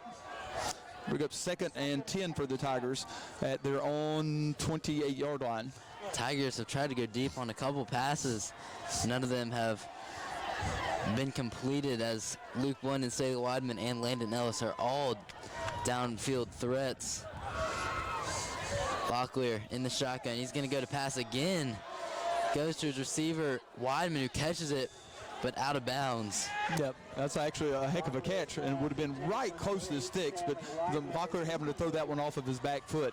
Tigers not having a whole lot of success in the running game right now, and the last 4 plays have put the ball in the air. 4:38 left in this 2nd quarter. Episcopal leads 13-9. Yeah, Episcopal's put together one really solid scoring drive, a nice about 6-minute scoring drive, and then another one set up on a short field by an interception on the 2nd play of the ball game. The Tigers yet to really put together much of a sustained drive. 3rd and 10. Locklear to pass. It's going to go to Weidman. Just has to get rid of it because he feels the pressure. It's incomplete. Yeah, and Locklear goes down pretty hard right there. Had some pressure on him right there and goes down hard. Just hung that one up and hoped that Staley Weidman could run underneath it, but Staley was unable to find the ball quickly enough that he make an adjustment and then get to it. Punt team heads on the field for the Tigers. They're going to have to punt from their own 28. Yeah, Tigers only took about just a little over 20 seconds on the clock on those 3 plays right there. And they'll give the ball back to Episcopal, punting with maybe a little bit of wind, but Miller will punt the ball, and Episcopal will set up their return at about their own 40-yard line. Finley McKnight is the returnman for the Maroons, standing at his own 40. It's a high punt by King and a far one. It's going to be a fair catch called by McKnight. Episcopal will set up shop from their own 39. Yeah, that's about a 37-yard punt right there. It's a good, solid punt. Maybe a little bit of wind behind Miller King right there, but a 37-yard punt, 38-yard punt where the spot is, and no return. You'll definitely take that, especially on the high school level. You'll take 38-yard punts with no return. You'll take that at a lot of levels. Tigers defense heads back on the field. They forced a turnover on downs about only 5 minutes ago, as they didn't get much of a break there due to the 3-and-out forced by Episcopal. Yeah, Episcopal changing up their strategy a little bit. They've been content just to kind of sit back and make sure Miller didn't run with the ball on the first couple of punts. On that one, they brought a little bit of a pressure, but a really good punt by Miller King. Trips to the left. Moorhead in the shotgun. He's going to pass it on the screen play. It's completed to Mensa. Goes out of bounds around the 42. Yeah, and that's, to be honest, that's poor technique on the part of the Tigers. You almost block yourself right there. We completely took ourselves out of the play right there. It's one thing when a blocker engages you and you can take him on, you can work with him, but you can't take yourself out of the play. And we took ourselves out of the play right there and basically blocked ourselves. At least a big gain on first down for the Maroons. 43-yard line. So a little more than 4 minutes left to go in the first half. The Maroon on the drive again had the ball inside Woodberry territory. The Woodberry defense that has many times this year has bent, but has broken a couple times this game also, and we're going to need to come up with a stand right here again. Trips to the right for the Maroon. Moorhead hands it off to Matheson, who is met behind the line of scrimmage by Will Jones and looks like Campbell Bew. Yeah, we're walking down now. We're walking our linebacker down on the line of scrimmage a little bit more right there and taking some of that away. The Episcopal has shown when they line up like that, they want to run the ball to the side of their big tackle right there, Logan Taylor. But we're walking down a linebacker now and taking some of that away. Matheson's a very able running back. If you get him running side to side, though, he's not nearly as effective as he is if he's running downhill. Be 2nd and 12 from the Tigers 45. Episcopal going from right to left on your radio dial. If you are watching, you see them on the bottom half of your screen as Moorhead rolls to his right, passes it to no one. Good coverage by the Tigers. Yeah, and a nice job right there. Joel Brutus, a little swim move to get underneath the offensive guard right there. Very, very quickly was in the face of Moorhead. Sprinted out to his right, but unable to get it downfield. And to be honest, probably a good decision right there by Moorhead, because if he puts that ball on the money without able to get the full strength of his arm behind it, that's a ball that the defensive back can probably get to. So a smart decision right there. You give your receiver a chance to come back to the ball perhaps, but you don't hang it up where just somebody can run through it. It's 3rd and 12. Trips to the right still. Episcopal has been very good in these long distance downs so far in this game. Moorhead's going to go to pass. It's screen to Matheson.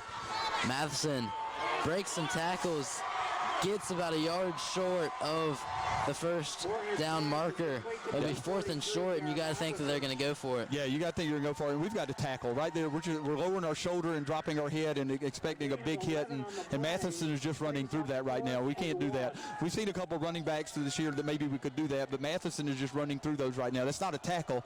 It's just trying to bring the boom, bring a little bit of a thunder right there, and we've got to do a much better job tackling than what we're doing right now. The Maroon are going to break the huddle with 2 receivers to the left, 1 to the right. A tight end and on the left side as well. It's going to be a handoff to Matheson, who gets the first down and some more, brought down past the 30. Yeah, this is a big drive. I don't know that you often say that drives at the end of the first half are really big. This is a big drive because if Episcopal can put this ball in the end zone and give themselves a 2-score lead going into the halftime break, that will be huge. The Tigers going to have to come up with a couple big stops right here. There's 2:23 left in this first half. The clock is running. Episcopal taking their time, trying to make this the last drive of this half. Moorhead is going to pass, goes across the middle, completes it to his receiver, Elijah Gaines. Yeah, nice throw and catch. We haven't called Gaines' name on offense so far, and we know that we'll see him at times. This is a perfect opportunity to work him in because you're down to the end of the first half. You're trying to aim for not having really given Woodberry time left on the clock at the end of the half, so you can use him right now, and you can have a chance to rest up at halftime right then. It's a nice throw and catch. Gaines is a Penn State commit as a defensive back, but obviously a very able receiver, as you're able to see right there on that play. 1:48 and rolling on this first half clock.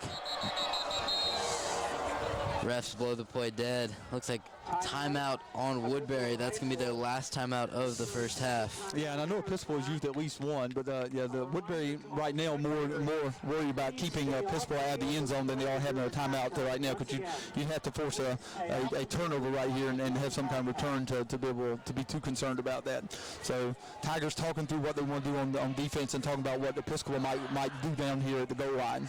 A reminder to stick around for halftime, as we'll be joined by Temple Grassi and Tony Gould, two Woodbury legends. Yeah, two Woodbury legends who will both be back at the Forest this April for their reunions, their 55th and 60th reunions. Wow. Got April Shores listing in. That is parents of Ashby Shores, Woodbury Forest 2019, Ashby up at Dartmouth. Got Davis Smith's mother who says they're listing in. Listening in from West Virginia.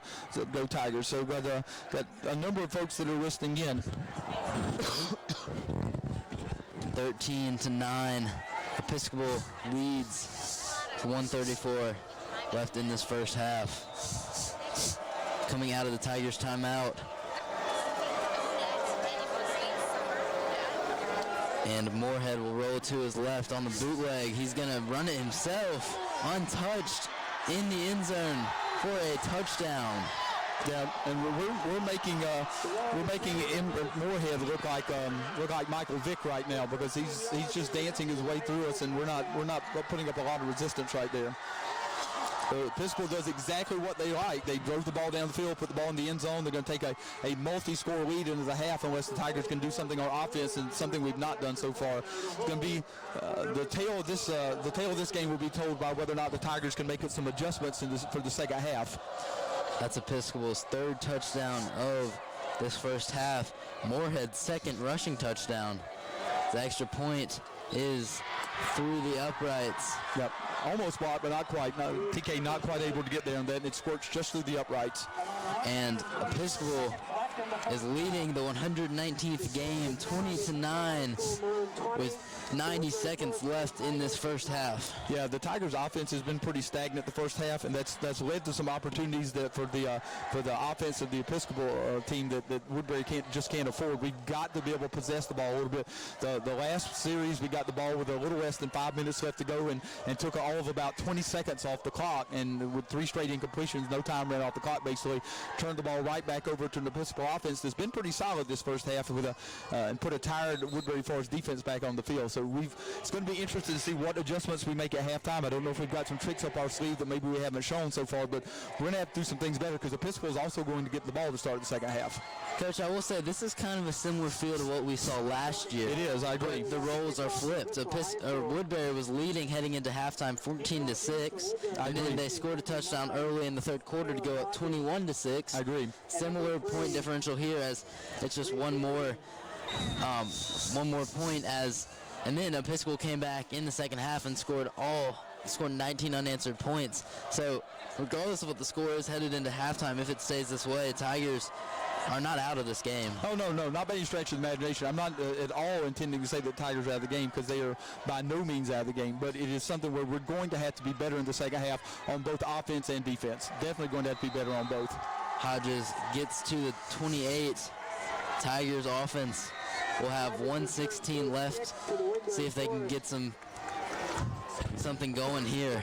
Yeah, we'll be interested to see exactly what our strategy is here. Don't have any timeouts left, but the clock does stop whenever you convert a first down on the high school and college football. So we'll see if we do try to move the ball downfield, because you've got a little bit over a minute left on the clock, and the offense is certainly capable of moving the ball down the field. First down, Locklear has 2 receivers to each side. He's going to complete it to Staley Weidman. Staley Weidman down the sideline, gets right around the 40. And it looks like they're going to mark him for the first down. Well, and those are the Episcopal playing a little bit defensive strategy there, because they don't want to get beat over the top. But those are passes that kind of get yourself going. You don't have to throw the ball 30 yards down the field every play to be effective. You could take 10 or 11-yard passes, because Episcopal's been very good at taking 6-yard passes and turning them into 10 and 15-yard gains. Weidman also gets out of bounds, so that stops the clock at 1 minute 11 seconds. Locklear drops back to pass. He's going to go to Weidman. This one too high, incomplete. A good shot downfield, though. That's a good look. A little bit high for Weidman right there, but not a bad look downfield, and a nice route combination that I like right there. So it'll be second down, 1:04. We've seen some good 2-minute drills by the Tigers this season. No, definitely. And if you can manage to move the ball downfield and get something out of it, even if it's just a field goal, if you get something out of this drive, then you feel a lot better about things heading into halftime, because your offense has not done a whole lot. Seeing Reese Logan line up in the slot down to up at the top of the screen. Yeah, ace formation for the Tigers. Locklear to pass, feels the pressure, tries to get outside, and he throws in an interception. No, they're going to say it's incomplete. It was almost picked off by John Boyles, but it's incomplete. It'll bring up third down with 56 seconds. And you have to tip your cap to Boyles, because he's a good quarterback. We saw that last year, but you're playing behind Moorhead. He's turned into an able receiver. He's doing a good job right there as a linebacker. So, I mean, you got to tip your cap to the young man, because he's found a way to make himself a very, very big part of this football team, even if he's not the starting quarterback any longer. Third down, Tigers don't want to give Episcopal a chance. No, don't want to give it back. You definitely would like to get something down the field right here. Episcopal safety's playing back a little bit. Locklear's going to pass, feels the pressure, gets rid of it. It's incomplete, batted down by a lineman by the Maroon. I'm guessing that was intended for Weidman over the middle, but that's tough to get the ball. It's 6'8", 300-pound Logan Taylor right there. You've got to get the ball in the air a little bit to get it over him, and we weren't able to get his hands down right there. So the Tigers will give the ball back to the Maroon with just less than a minute left to go. Probably by the time the Maroon takes possession of the ball, they'll probably have about 40 seconds left to go on the clock. You just need a good snap right now and a good kick by Miller King, and get your return guys downfield to cover it. King standing at his own 25. He gets the punt away. It's high, end over and kick. It's going to be fair caught by Finlay McKnight for Episcopal at his own 30. Yeah, so again, you've got a kick of about pretty close to 40 yards right there, and no return. So you'll definitely take that. Tigers will be glad to take that every time. Miller with just a little bit of wind at his back, but he's been very effective punting the ball in the first half. The Maroon are going to have 44 seconds to try and go about 70 yards downfield, try and get some more points on the scoreboard as they lead 20-9. Yeah. They have pretty much dominated this game. It's just been two bad snaps on punts that have kept Woodberry in it. No, most definitely. And it could be they try to get something here on first down, see what they get, and then you go from there. If you don't get anything first down, you might be willing to go into half here. Trips to the right. Moorhead drops back to pass on the screen to Matheson. Matheson has room to run, gets to midfield. Yep, a good pickup right there. It's going to stop the clock, even though he's in bounds. The clock will stop on first down. I believe he was in bounds. And so that's going to be a nice pickup on the screen right there. And they're going to take a timeout, actually. I believe they have a couple of timeouts left. So they'll take a timeout and see what they want to come up and do. Yeah, that is the second timeout used by Episcopal. They're going to have one left as it stops the clock at 34 seconds. And Episcopal right now doing a very nice job both offensively and defensively. They're doing a good job pretty much shutting down the Tigers' run game, which has forced us to be one-dimensional so far, and we're not completing an awful lot of passes either. And then they definitely have us on our heels on from the defensive standpoint as well, as they've moved the ball downfield well the last couple of drives. Remember to stick around for our halftime show. We'll be joined by Temple Grassi, class of 1960 from Woodbury Forest, and Tony Gould, class of 1960, Temple Grassi's class of 1965. Yep. Both approaching their reunions, like you said, Coach. Yep, 55 and 60 years. Holy cow. Every 5 years, Woodbury will have reunion for the classes of, for this year, it will be classes of ending in a 5 or a 0, so that's going to be my class. Yeah, and Broderick Dunn, who we were talking about earlier, Broderick will be back. I saw Broderick at Captain's Club last night. Always good to see Broderick. Yes. No better friend of Woodbury than Broderick Dunn. My friends and I joke around that we have a pretty loaded reunion weekend. You do. Yeah, the legends coming back on you've campus. got some all-stars in your class without doubt. First down, Moorhead's going to go to pass. It's going to go deep to his receiver.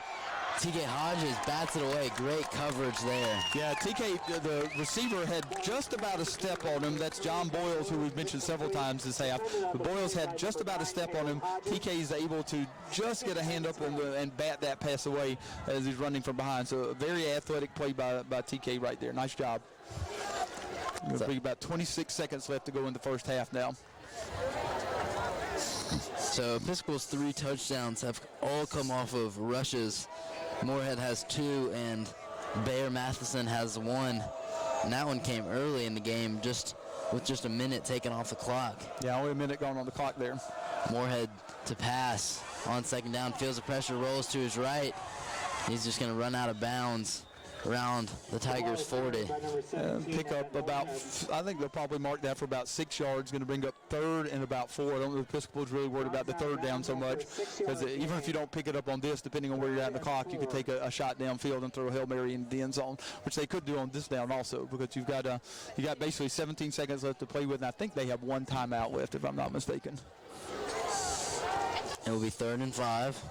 So Episcopal will have at least 2 more shots at the end zone if they want to go for it, and Moorhead certainly has the arm to do so. As he drops back to pass, he's going to try and go deep, but just has to get it to his running backs. Incomplete. Yeah, Campbell View right there. The Tigers would actually have been better off if that ball had been caught in bounds, because it would have been a gain of about a yard maybe, and Campbell View would have tackled him in bounds right there. A pretty good job by Moorhead right there. Just kind of throw that at the feet of his back and just let him see if he can make a play on it. So I would be honest, I'm guessing they're going to go for it here, because that's probably a safer play than the punt snap has been so far. Oh, I agree with you, Coach. The 2 times Episcopal has gone to punt is not working out, as one resulted in a Woodberry touchdown, the other resulted in a safety. Yeah, about 30-yard loss on the safety, and very lucky the Tigers didn't recover that one for a touchdown. 4th and 5. Episcopal offense stays on the field. Moorhead's going to go to pass. Blitz by the Tigers. Moorhead gets rid of it. And TK Hodges bats it away from Elijah Gaines. Yeah, no surprise that they had Gaines in right there, because Gaines, very, very solid receiver in the passing game. Just a good athlete right there. You can see why the young man is headed to Penn State to play football. I think they envision him as a defensive back, and he's very, very solid in that role also. But, yeah, you got to, as we've said several times during the course of the year, you got to get your aces in your places, and looking for him right down the hash mark right there. And a nice play by TK right there to knock that away. Be 2 seconds left to go in the first half. See if the Tigers take a chance to throw this one down the field, or if they'll just be content to go into halftime trailing 20-9 in a ball game. They really could be trailing by 3 scores. It's I formation, so it looks as if the Tigers are just going to run it, and it is going to be a run to Reese Logan, who spins the defender, goes to the left, brought down at the 50. That will be the last play of the first half. Episcopal will head into halftime up 11. They lead 20-9 after what's been pretty much Episcopal dominating on both sides of the ball, everything except for their punt. It will be interesting. I'm just going to break this point up right here before we go and get into the half. It will be interesting if that foretells something to happen in the second half.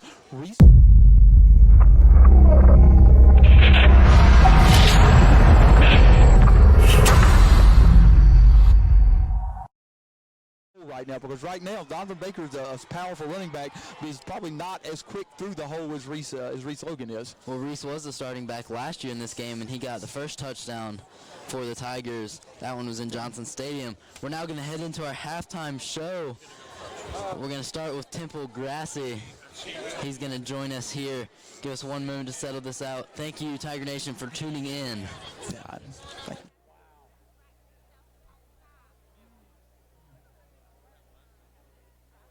Ladies and gentlemen, yesterday afternoon, Episcopal High School inducted 7 individual athletes and 1 team into the EHS Athletics Hall of Fame. Several inductees are assembled on the field. Please recognize: lettering 7 times in football, soccer, and baseball during his EHS career.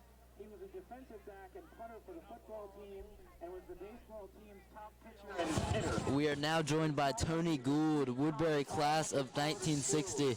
Mr. Gould, thank you for being here. My pleasure.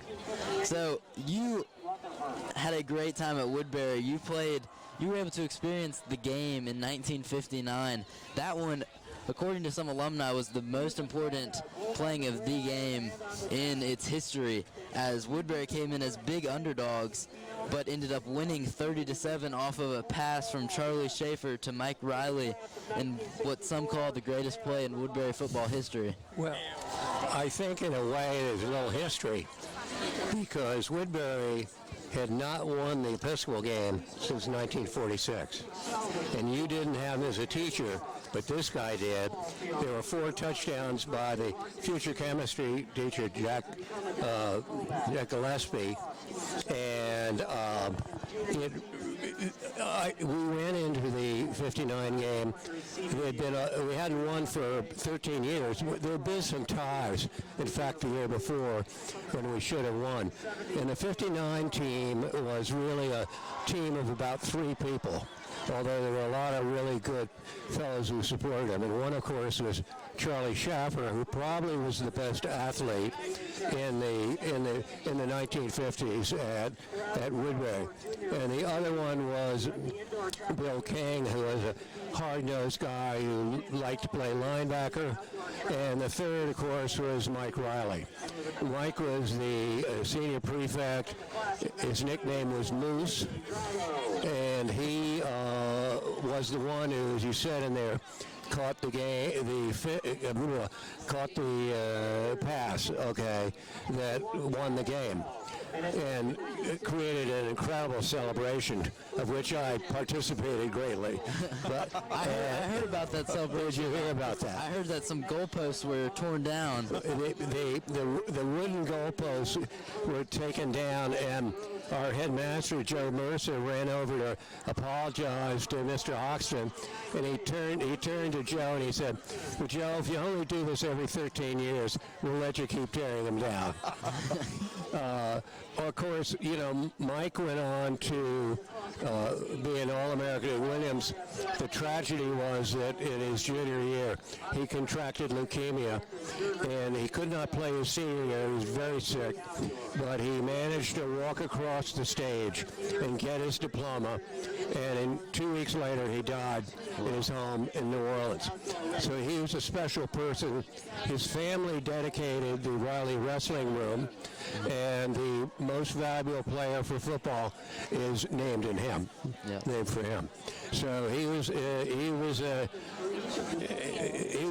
very special. And Charlie Schaffer became a basketball player for Dean Smith at North Carolina, and Bill King, and all of them became very successful in the business world. So they were great teammates, and even 60 years later, I think about the game often. Well, it's obviously still as close to you as being here now. You are approaching your 60-year reunion, is that right? Yeah, we're doing our 60th reunion in April, and you know, I like to say it will be our 60th and last. Well, let's go out on a good note. All right. We had our bonfire last night, and it was my last bonfire, and it sure meant something to me. So I'm sure that the reunion in April will be special. Yeah, that's great. That's great. So that 1959 win has to be your favorite memory from the game. Well, and I think what's very important is that the next year, Red Corn came to Woodberry, and I think the 59 game sort of set a different tone. Okay, we had won, and we could go on winning. And, of course, Red Corn in his 3 decades at Woodberry made that happen, including with my good friend, Mr. Temple Grassi, who is here. So, Coach Holmes, do you have a question for Mr. Gould before he goes? I got one quick question for you. So I'm reading on here. I've read all this. I've read this several times. I see on here where you said Coach McDonald managed to convince Charlie Schaffer that a wet ball was easier to throw. Was he really able to convince Charlie Schaffer that a wet ball was easier to throw? Ned McDonald was a smoking character from Charlottesville. He'd been a coach at Virginia. He was tough as nails, and you know he would get on these boys.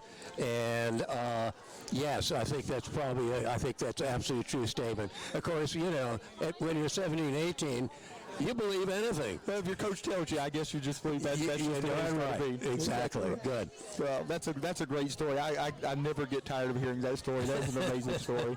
And what a win by that team. Like you said, just kind of set the table for Ed Card as he came in and just changed things forever at Woodberry football. That's right. Football. Exactly. Mr. Gould, thank you so much for joining us. It's a pleasure. It's a pleasure to have you back here watching the game with us. Good. Thank you so much.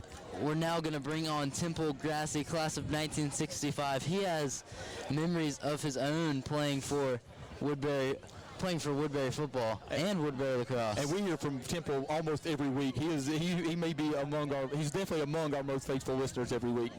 So thank you, Temple, for always listening to us and then being here with us today. And thank you all for what you all do. Yes, I played in 3 Woodberry Episcopal games. I played in 1962, 1963, and 1964. In 63 and 64, we pretty much had it made.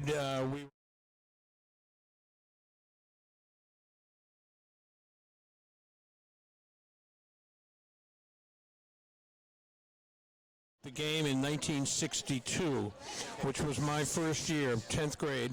I had been at Woodberry basically for about 6 months straight. I had been to summer school, 2 sessions, trying to get in. I got in, went home for a bit, came back, went to early football, and was at Woodberry and never saw anyone at home or anything like that. And we lost that game at the end of the game. There was a fumble. We lost 14-13. It was pretty tragic, but here's my angle on it. There were some fellas that I knew who went to Episcopal who were from Baltimore, where I'm from. And after the game, they came charging across the field, just ecstatic, and they were coming right at me. And I thought they were coming to see me, because I hadn't seen anybody from home in all this time. And they came right by me, and they were just jumping and screaming, and I was trying, hey, hi, fellas. I was trying to chat them up, well, what's going on at home? And then it happened. I looked around, and I saw these guys like Bob Randolph here, Tiger Tom Hudson. They were literally crying on the field. And that's when it hit me about this whole Woodberry Episcopal rivalry. And I went, oh my goodness, this is what it's all about. And that was quite a revelation, believe you me. Anyhow. So that's a great story. Thank you for sharing that. We also had a great story during the 100th game, watching a documentary with you in it. Yeah. It is on YouTube. If you look it up, it's the 100th game documentary, and that video starts out with you talking and sharing this story about how you were talking to a 15-year-old boy. He was considering either going to Episcopal or Woodberry, and you told him, quote, I'd give my right ear to go back and play in the 100th game. And that video, we watched that in the Thursday Assembly as a school, and that got everybody pumped up for today. It did. Well, it was a lot of fun doing it, and it's maybe in a bit of exaggeration, but they got the message. People when they see it, they get the message. I would like to say one thing about Red Carn, Mr. Carn, excuse me, and Bob, Coach Gillespie. They were 2 of the finest people I ever knew. I ended up being very good friends with both of them. When Bob Gillespie went into the Virginia Lacrosse Hall of Fame, he asked me to introduce him down in Charlottesville, and that was a real treat for me. And again, I had some fun that night introducing him too. He was Gillespie was great. Coach Carn, I had to go home during early football for a night, and Baker Duncan said, well, let's let Temple handle it. I had to go call on Coach Carn and say, I got to go home for a night. And Mr. Carn said, Temple, you're trying to make this team. This isn't going to help you, but I'll be back tomorrow. Yeah, but you're trying to make the team, and you ought to be here. He says, well, I got to go home. And Mr. Karn, in his wonderful way, says, why, Temple? Why do you need to go home? I have to go to my sister's debutante party. I'm sure that went over well. Well, it went over well with Karn, but it didn't go over well with Gillespie. Anyhow, thank you for giving me this opportunity to sound off. Yes, sir. Thank you, Mr. Grassi. It's been a pleasure, and thank you for all that you've done and contributed to Woodberry Forest. Very good. Go Tigers. Go Tigers. Yep. Bye. You guys know this man? It's a good stat. Okay. I came up and introduced myself to this. Yep. You know, good stat. So that was Temple Grassi, who is one of the most legendary Woodberry football and lacrosse players of all time. He ended up going to play lacrosse at the University of North Carolina. We were the only undefeated lacrosse team that Woodberry's ever had. The only undefeated lacrosse team that Woodberry's ever had, he's telling me now. Yeah. So we have a trivia question, as always, on this halftime show, brought to you by Paul Hubert. Today's trivia question: in the Red Karn era, Woodberry's win-loss record in the EHS game was blank. Was it 23-7-1, 17-13-1, 20-10-1, or 14-16-1? What was Red Karn's record during the game? I'm not sure I would get that one right. That's I would imagine it was pretty good, but I'm not sure I would get that one right. We have some answers from the Woodberry alumni around us. The best winning percentage record against the Pistons. Who has the best Woodberry? Which coach has coached more than 10 games? What coach who's coached more than 10 games has the best win percentage against the Episcopal? I'm not sure. No, that's a good question. You're not sure? No. That would be a good question. Do you know? No, you're still there. So that we have another trivia question coming in, which we don't have the answer to. To beat Episcopal. So that trivia question that we just asked on air, what was Red Karn's win-loss record in the game?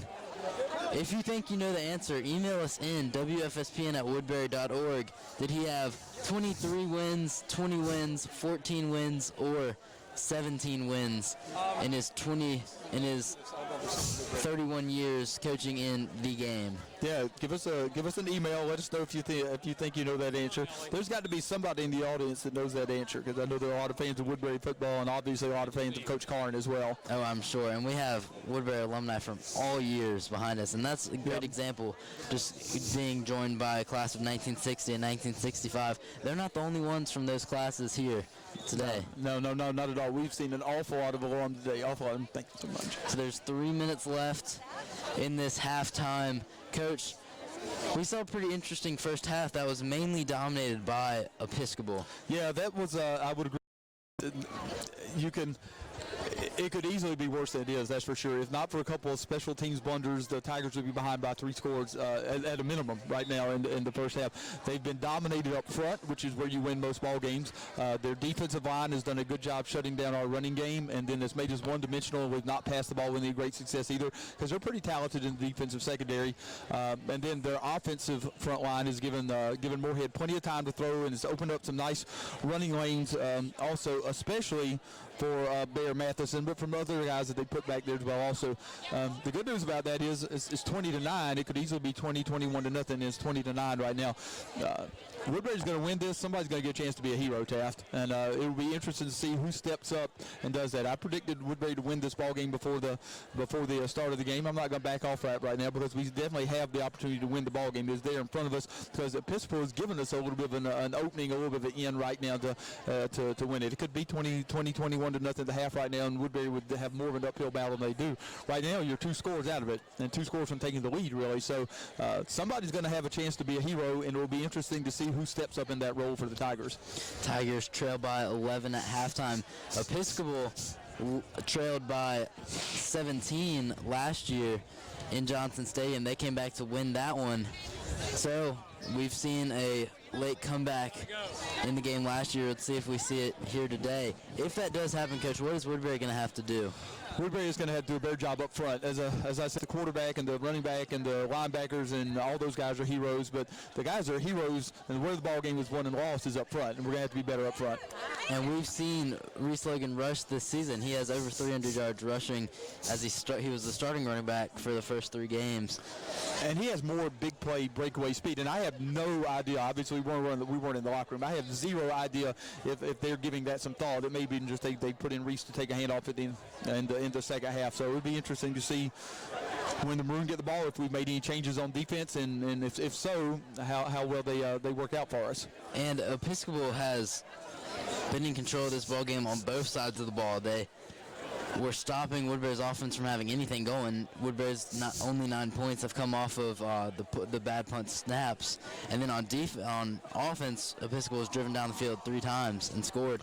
What are they going to have to do if they want to keep this lead and keep this game out of reach for the Tigers? Well, to be honest, I mean, if you're Episcopal, you go in and you know things that you can do better, and you'll make a few adjustments at half. But to be honest, you continue to do the things that you're doing because you've been physically dominant up front. If you can dominate the line of scrimmage, and they have for the most part, then a world of opportunities are open for you. And so, if I'm Episcopal, I'm going to make Woodberry stop me. I'm going to adapt that. I'm not coming out making wholesale changes. I'm going to keep on keeping on. I'm going to do what brought me success in the first half, and I'm going to have a game plan. I'm going to have a contingency plan if Woodberry is able to adjust and to stop what we were doing. But until they can, I'm going to keep doing what I've been doing.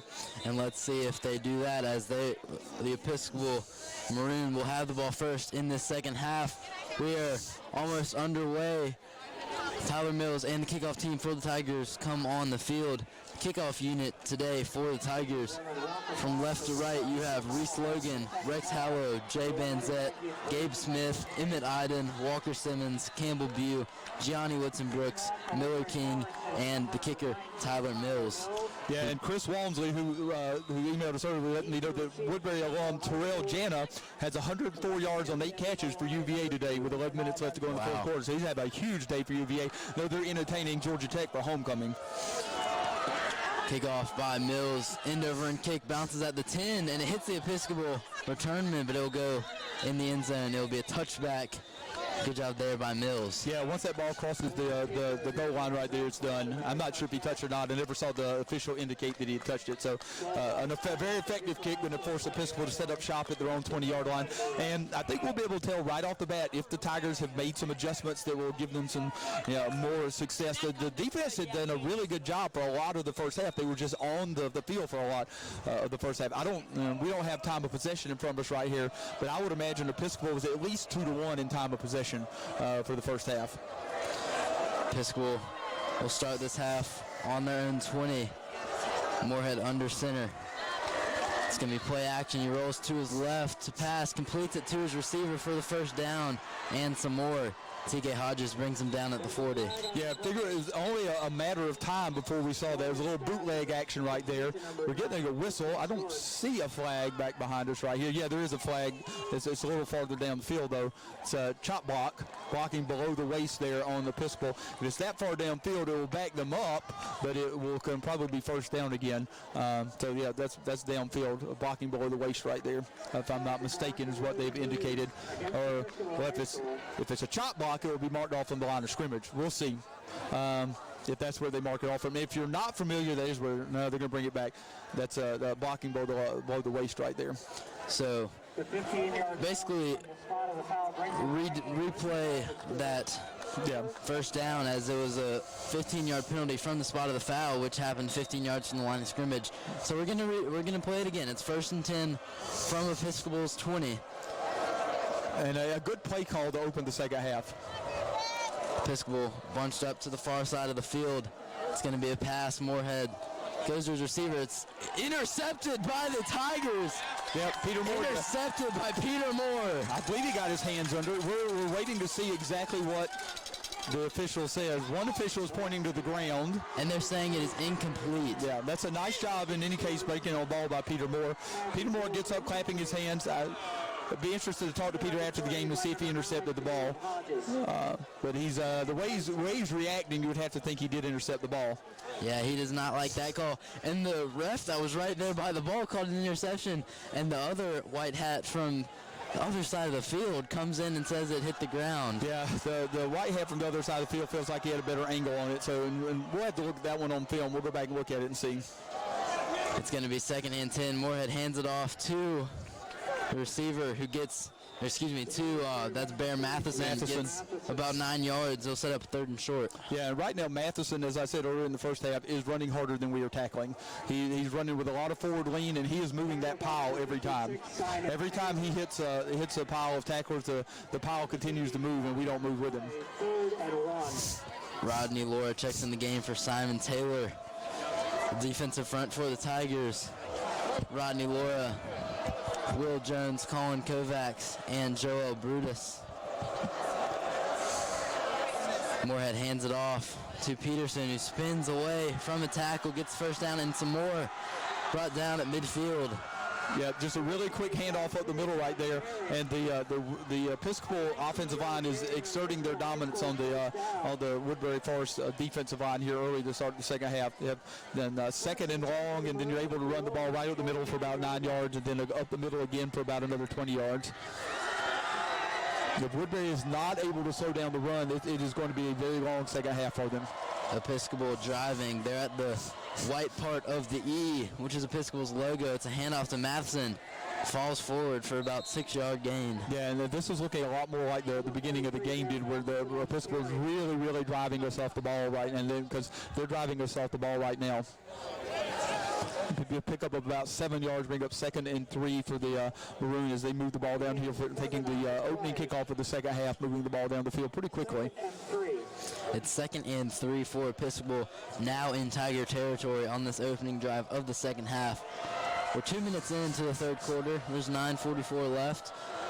Episcopal leads 20-9. It's going to be a pitch to Matheson on the left side. Matheson gets some good yardage again, picks up the first down. Yep, a little toss sweep right there, just motion the back across, motion the blocking back across right there, able to run and pick up the first down pretty easily right there. And right now, Episcopal looks like they've come out of the second half with a renewed vigor and are just moving the Tigers off the ball on the defensive front, just completely moving us off the ball. The 1st and 10 for the Maroon at the 38-yard line of the Tigers. Maroon running the ball very well right now. See if they're satisfied to continue to do that, or if they go to the air. They do have the wind behind them. Any wind that we have is behind the Maroon during the 3rd quarter. From the left hash, going from left to right. Moorhead is going to pass. Tries to roll to his left, but he is brought down by Colin Kovacs. Yeah, that's one of the things you get out of going under centers. You go play action. They fake the dive right there, and they look for a little tight end. What in a lot of offenses is called a tight end dump. You literally, the tight end breaks off the line of scrimmage, and you look for him immediately downfield. But we had done a good job covering that right there. So Moorhead tucks the ball, manages to get back to about the line of scrimmage and bring up 2nd and 10. 2nd and 10, good rush there by the Tigers. They're showing blitz now. Moorhead is going to hand it off on the left side. And it looks like, who is that? Colin Kovacs brings him down along with Johnny Woodson Brooks. That's going to set up a 3rd and long for the Maroon on the Tigers. 38. Well, it's been said before, the definition of insanity is continue to do the same thing over and over again and expect different results. Tigers are not having a whole lot of success stuffing the run with what we're doing most of the time. So you're going to have to start bringing some blitz, a couple of run blitzes to try to slow things down a little bit. Then that's what we'll have to do. And that was probably an opportune time to do it because the Maroon have shown a tendency to run the ball on 2nd and long so far. We forced them back to 3rd and about 12. Moorhead under center. He's going to hand it off to Matheson. Matheson gets brought down for a short gain. That's going to bring up 4th down, 4th and about 5. Yeah, I think the Maroon are probably just satisfied just to go for it here. I think they've moved the ball into Woodberry territory. You're getting pretty good pass protection from your offensive line. The best offensive threat for the Tigers so far has been a punt snap for the Maroon. So I think they're probably going to you get what you can there, and they actually picked up something fairly substantial, and you make it to be about 4th and 4. Moorhead under center. He has 2 backs behind him. It's going to be a fake handoff. Pitches it out to Matheson, who's met at the line of scrimmage. Peter Moore and Colin Kovacs forced the turnover on downs. Yeah, Peter Moore made that play. That's a really nice job by Peter Moore right there. Who anticipated what was happening right there, managed to make the quarterback get rid of the ball, and Kovacs was there to take the pitch man and force the turnover on down. So we'll see if that's a big play for the Tigers. We're also going to see, beginning the second half here, the first offensive possession for the Tigers, what they can do differently than they did in the first half, because not a lot of offensive success the first half for the Tigers. First and 10 for the Tigers. This is the first time the offense has been in the second half. Locklear is going to drop back to pass. He's going to try and go deep to Luke Blunden, who's open on the sideline. Luke Blunden completes it and is pushed out of bounds in Maroon territory. We said in the first half that they would come back to that. That's that follow route. You have Staley Weidman who clears things out on that sideline, and it's got to be a good pass, and that was a good pass because the safety's getting over there to make that play. But Luke Blunden is following that route, almost following Staley Weidman's footsteps right there. And you've got to respect Weidman because he's been the best wide receiver for the Tigers arguably this year. So that's a big first down pickup for the Tigers. First and 10 for the Tigers, the 36-yard line to the Maroons. Empty backfield for Locklear. He's going to pass it to Logan on the left side. Logan shifts the defender, gets about 3 yards on first down. And a pickup of 3 yards is fine because you don't want to lose yards. You want to make sure that you can pick something up right there. And the Tigers are in the point they are now. Unless you lose yards, you're probably in fourth down territory right now also. So now we're going to see Emmett Iden come out. Donovan Baker, who is definitely limping a little bit. He definitely has a little hitch in his get-along right there. Wonder if he's completely healthy. But he's been coming in the ball game in run downs, and we've seen Emmett Iden in when they were intent on passing. 2nd and 7 from Episcopal's 33. Locklear in the shotgun. Ace formation. He's going to pass it, and is batted down by the defender for Episcopal. That'll bring up third down. Yeah, if you're a Tiger offensive lineman, you know where that ball is intended to go to, and there's a reason that the defensive lineman there is lined up. Logan Taylor is lined up on the side where the running back is. You have got to get Logan Taylor's hands down. He's 6'8". He's already going to have enough reach as it is, but you have to get his hands down so that he's not able to knock that down. They set up 3rd and 7 for the Tigers at about their own 30, what we call that 33-yard line. Episcopal student section getting loud. Everyone stayed in their seats for the second half. This Humble Bowl is packed. Locklear is going to pass it. He's going to try and go deep to Logan on the far sideline, and it is batted away. Yeah, that ball was underthrown. Staley Weidman jumping up and down because he felt like he found a soft spot in the zone right there. Be interesting to see if the Tigers decide to go for it here. This is kind of one of those in-between down the distances right now. You probably don't want to punt the ball from the 33, but against any little bit of wind that's blowing, and it'd be a 50-yard field goal attempt anyway, I feel like we probably are going to go for it right now. Reese Logan's coming out of the ball game. Tigers will go for it on fourth down. Landon Ellis is the receiver to the left, soloed out. Luke Blunden, Staley Weidman on the right side. Donovan Baker is the back. Locklear takes the snap in the shotgun. He rolls to his right. He's going to pass. Looks for Staley Weidman in the middle, and it is incomplete. Good coverage there by Elijah Gaines. Yeah, Elijah Gaines did a good job knocking that away because he had found a little bit of a soft spot in the zone right there, but as he went down to try to secure that, and we've seen that turn into a first down for the Tigers several times during the course of the season. Elijah Gaines comes in to put a pretty good lick on Staley Weidman with the back and manages to knock the ball away. So the Tigers will turn the ball over on downs after a nice, promising start to the drive right there. So the Episcopal will take the ball halfway through this third quarter right here, take the ball for the second time on offense. A nice job that was thwarted by a good defensive stand the Tigers. The turnover on downs will give Episcopal the ball on their own 33. Moorhead in the shotgun. Receiver comes in motion. That's Mensah. Moorhead takes the snap. He's going to pass it. He's going to hand it off to the left side. I like what I've seen from Campbell Bew in his playing time. Being joined by Jack Curtis, always good to see Jack. I've been impressed by some of the things that Campbell Bew has done. He's still learning the ins and outs of some of what we do on defense, but he's done a good job standing in. He's especially learning to line up well. We just take those things for granted, but he's made some really nice athletic plays and is getting a lot of playing time the last couple of weeks. It's going to be a loss of 2. Set up 2nd and 12. Moorhead in the shotgun. He has 2 receivers to his left, 1 to his right. He's going to pass it, completes it to Ben Lee.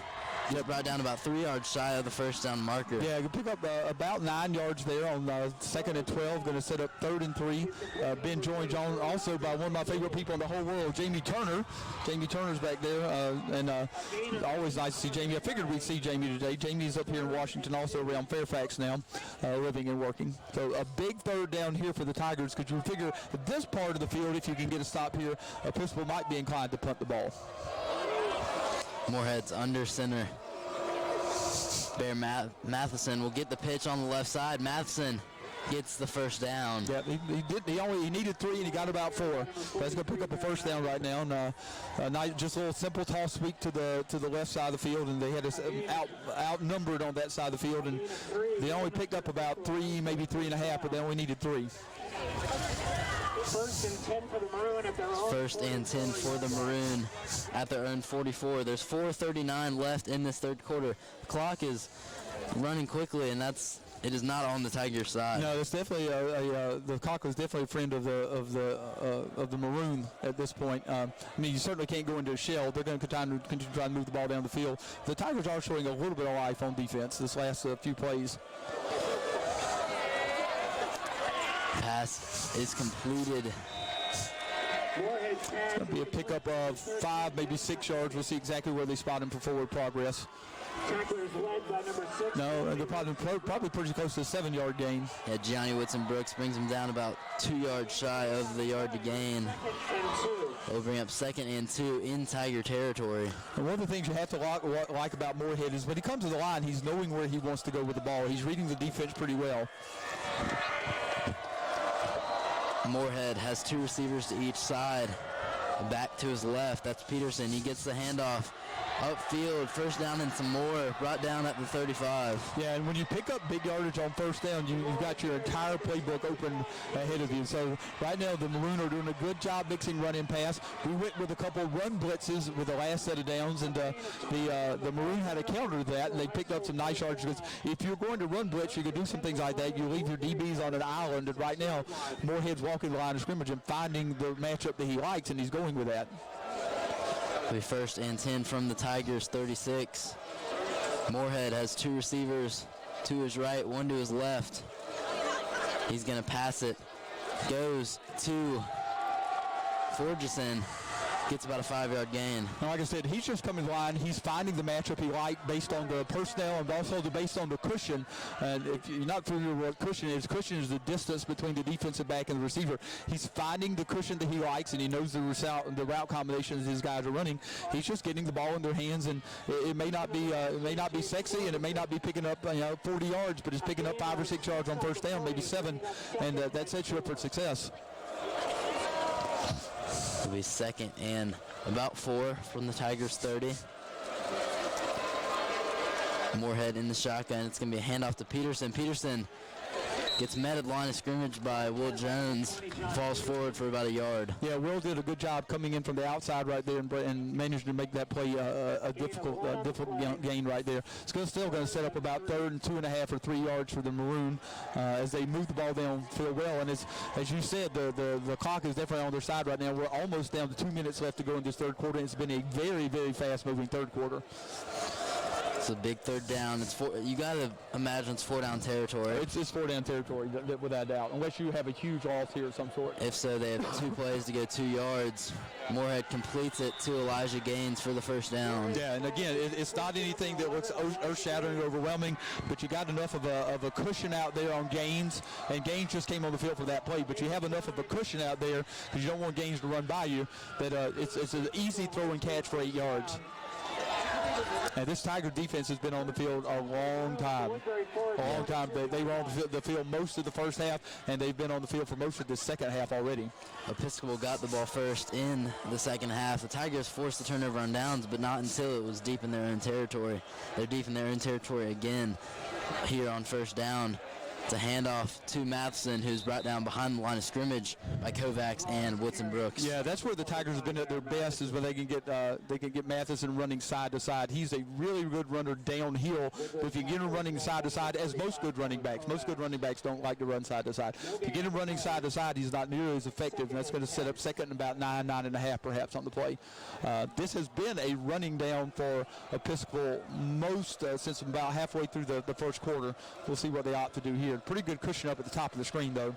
Moorhead under center, hands it off to Matheson. Matheson has a lane, but Gianni Woodson Brooks comes out of nowhere and brings him down. That will bring up 3rd and long. Yeah, if Woodson Brooks is not there, and he got some assistance from Banzette, but if Woodson Brooks is not there, that's going to pick up a first down. Nice job by Woodson Brooks. On his run fit right there. He fit in right where he was supposed to once he read run. It's just explosively through there to make a play. That could have easily picked up first down because Banzette would have had to catch him about 3 or 4 yards farther downfield. Clock is running under 30 seconds now in this 3rd quarter. 3rd down. Moorhead in the shotgun. 2 receivers to the right, 1 to the left. He's going to pass it to his right. Incomplete.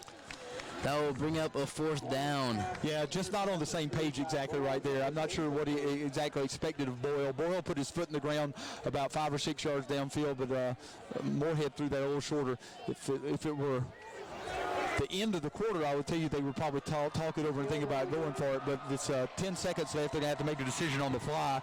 Good will come on to attempt the field goal. We'll see if the snap on the field goal is any better than it has been on the punt. It's going to be a 36-yard field goal attempt, and with a little bit of wind to watch him kick before the ball game, he definitely has the leg for this. He hasn't had a field goal this game, but he missed an extra point, or he had an extra point blocked in the first quarter. This one is blocked as well. TK Hodges gets a body on it, and the Tigers offense will take over there. Yeah, a little slow getting that off. That's a big play for the Tigers. That's going to be the last play in the 3rd quarter, but a big momentum change for the Tigers right now. And as we said starting the second half, if Woodberry's going to win, somebody's going to get a chance to be a hero because you're behind by 2 scores going into the 4th quarter. If Woodberry's going to manage to find a way to pull this off, and they're more than capable of doing it.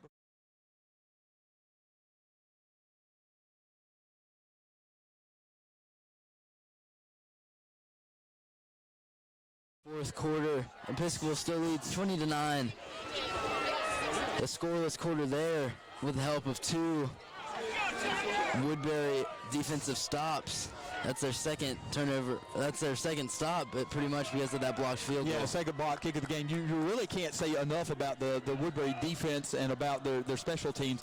The special teams directly have led to all 9 of their points, a safety and a touchdown on a bad punt snap. But if not for that, the Tigers wouldn't be in the ball game at all. The Tigers are going to have to get something. They have to find something that clicks on offense to start this 4th quarter, though, because you can't afford to punt the ball back to the Episcopal like to start the 4th quarter because they've shown that they are very, very capable of bleeding the clock down. And now we are seeing Reese Logan in the backfield also with him and Iden.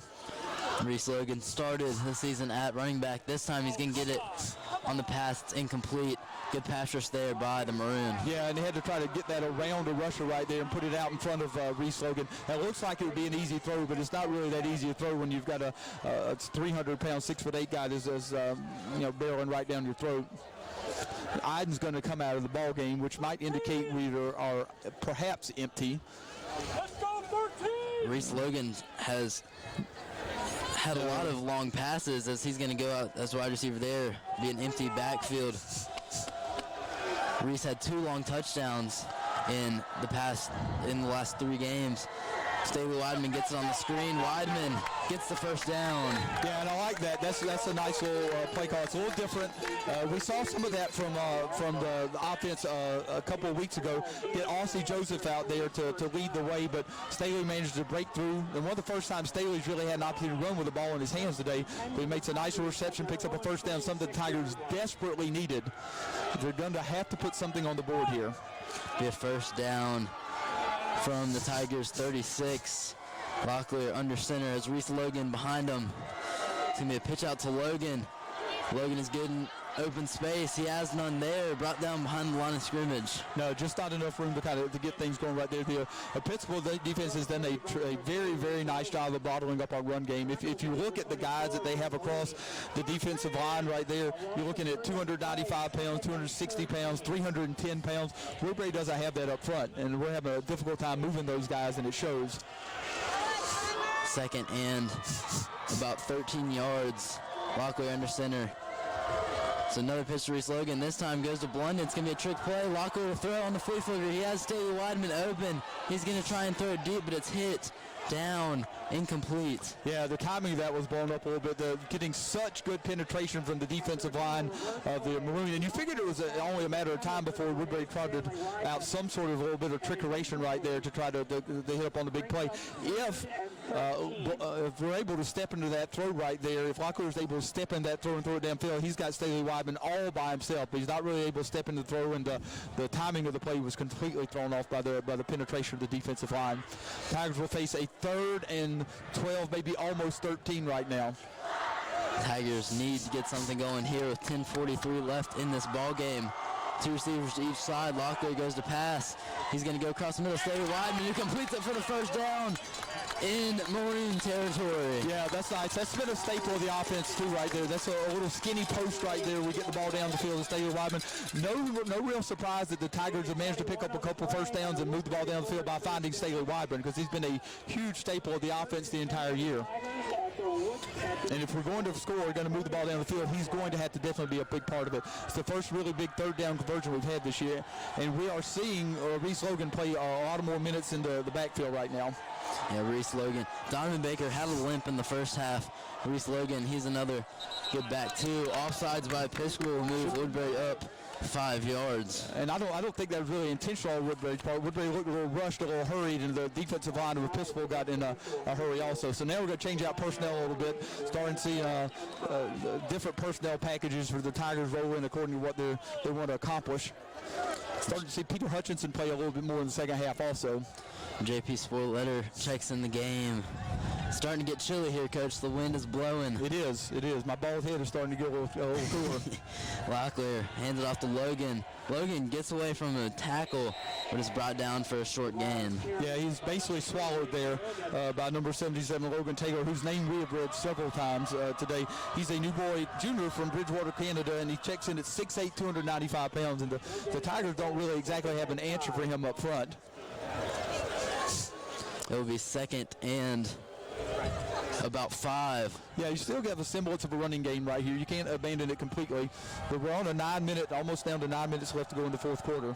2 receivers each side. Locklear is going to pass it, go downfield to Weidman, but it's incomplete. Good coverage there. Yeah, pretty solid coverage right there. Not a bad pass. You throw that out to the outside, let Staley Weidman try to run underneath it. Not a bad pass at all, but very, very solid coverage right there. But I believe that was Mensah, if I'm not mistaken, was there on the coverage. It was. Well defended. So we're going to be 3rd and about 5 for the Tigers. And again, switching out personnel based on what they want to get done right now. Yeah, a lot of players for Episcopal go both ways. Yeah. You see Mensah there, who's also the receiver. Boyle's another receiver, Elijah Gaines. Episcopal is using that to their advantage. It's not a hot September day anymore. No, you're exactly right. You can get away with playing both ways. Locklear rolls to his left to pass. He's going to try and go deep, this time to Logan. Logan in the end zone. It's incomplete. Good coverage there. You're right. It's a whole different dynamic if it's August or early September when you're at boarding school base. So if it's in September and it's 85 degrees, 90 degrees outside and still 80% humidity or something like that we see early in the season, it's a whole different dynamic. Today, it's in the 40s. There's not any humidity. That's not anything you really have to worry about. So, yeah, going both ways is really not taxing the guys a whole lot. It takes a toll on your body a little bit on the offensive line or on the line, but again, if you're 6'8", 300 pounds, it probably takes a little less of a toll on your body. 4th down, Tigers are going to go for it here, trailing by 11 with 9:01 left in this 4th quarter. Locklear breaks the huddle with 2 receivers to each side. He's going to get the snap, go to the outside to Weidman, incomplete. Yeah, he threw that away from the coverage right there. That was Mensah on the coverage. He threw it away from the coverage. Staley put his foot in the ground and wasn't able to quite react to that ball and get back to it. If that ball is able to come out of Locklear's hands maybe a second later, then Weidman's going to be able to adjust to that pass and get to the outside, but he wasn't able to do that there. So it's going to be incumbent upon the Tiger defense again to come up with a play, because we can't afford to let Episcopal run another 6 minutes off the clock taking the ball down the field.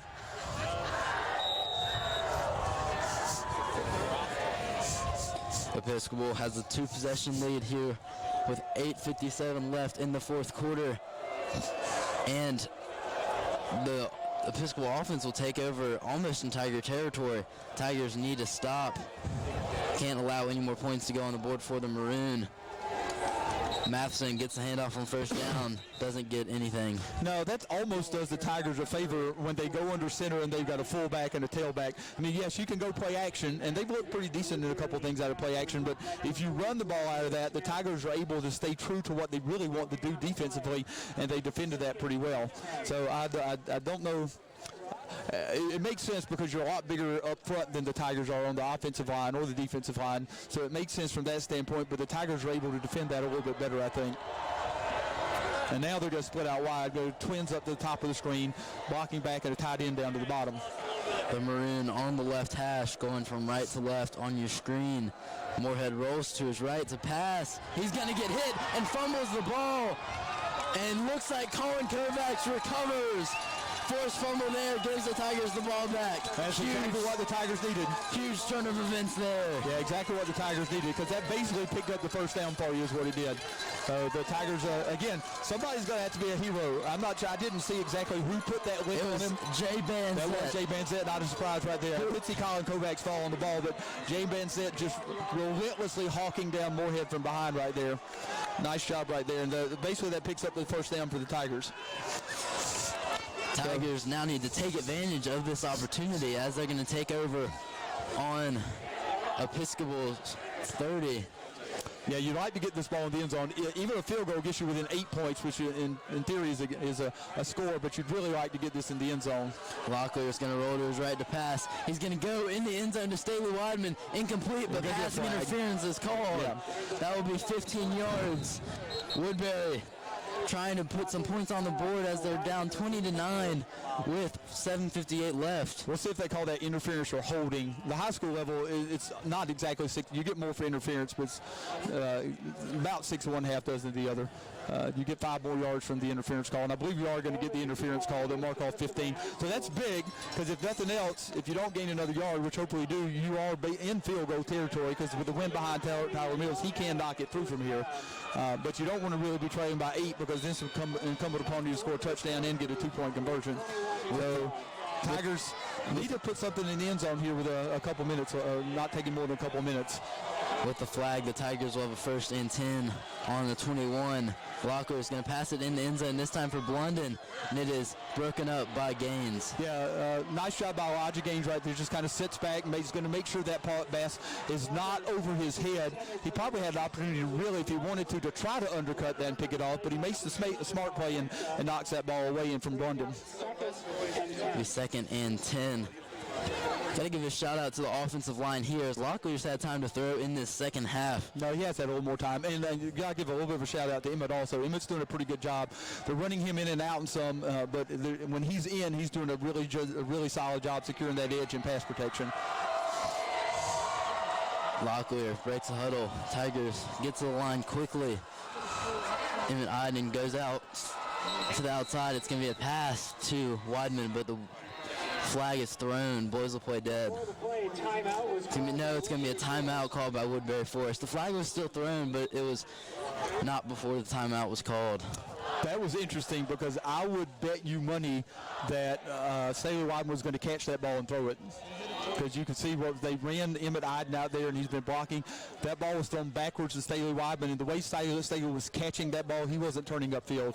I would bet you money he was going to catch that ball and throw it probably to Emmett Iden, who was going to be sneaking out right there. Well, let's see if they decide to go back to that play, as Coach Braswell has shown us all season that he has some tricks up his sleeve. No, one of the things that impresses me most about Coach Braswell is he's got an answer, and he's got he's like his tricks up his sleeve is a good way to put it. He's got some answers for things and knows what he wants to do to take advantage of little falls that he may see from time to time. I'm guessing we were about out of time right there. Waving off the flag. We've taken a timeout, which we may need later in the ball game, but better to do that than to take the delayed game penalty right there. Definitely don't need a delayed game call. Coach Braswell talking to some of his players.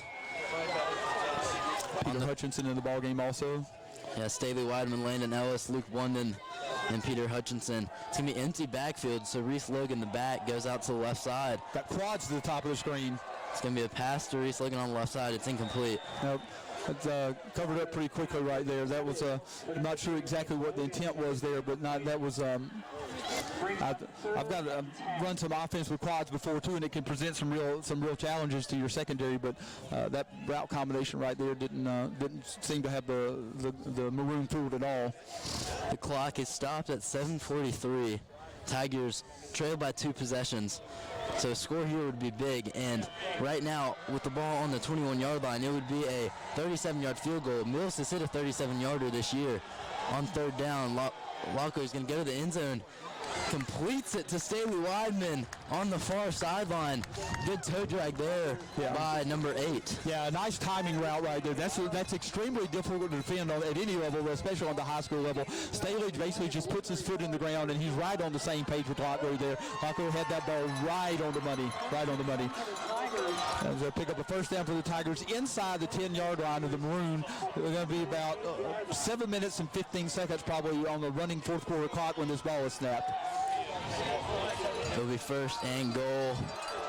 Clock is running. Empty backfield shown by the Tigers. Locklear takes a snap. He's going to go to pass to Reese Logan in the end zone. It's incomplete. Yeah, just a little overthrown right there. Might want to come back to that. Peter Hutchinson all along in the back of the end zone right there as he come off the line of scrimmage. But Locklear saw a matchup they liked right there. That kills the clock, 7 minutes and 5 seconds. The Tigers definitely need to get this in the end zone, though. Definitely want to be able to get this in the end zone. And then it will be interesting to see if we were to go for 2. At this point in the ball game, if you can get in the end zone, you would think you'd probably go for 2. Emmett Iden checks in the game for Hutchinson. Tigers inching their way to the end zone. They need a score to stay alive. There's 7:05 left. Emmett Iden in motion. Locklear rolls to his right to pass. He's going to go to Staley Weidman, who's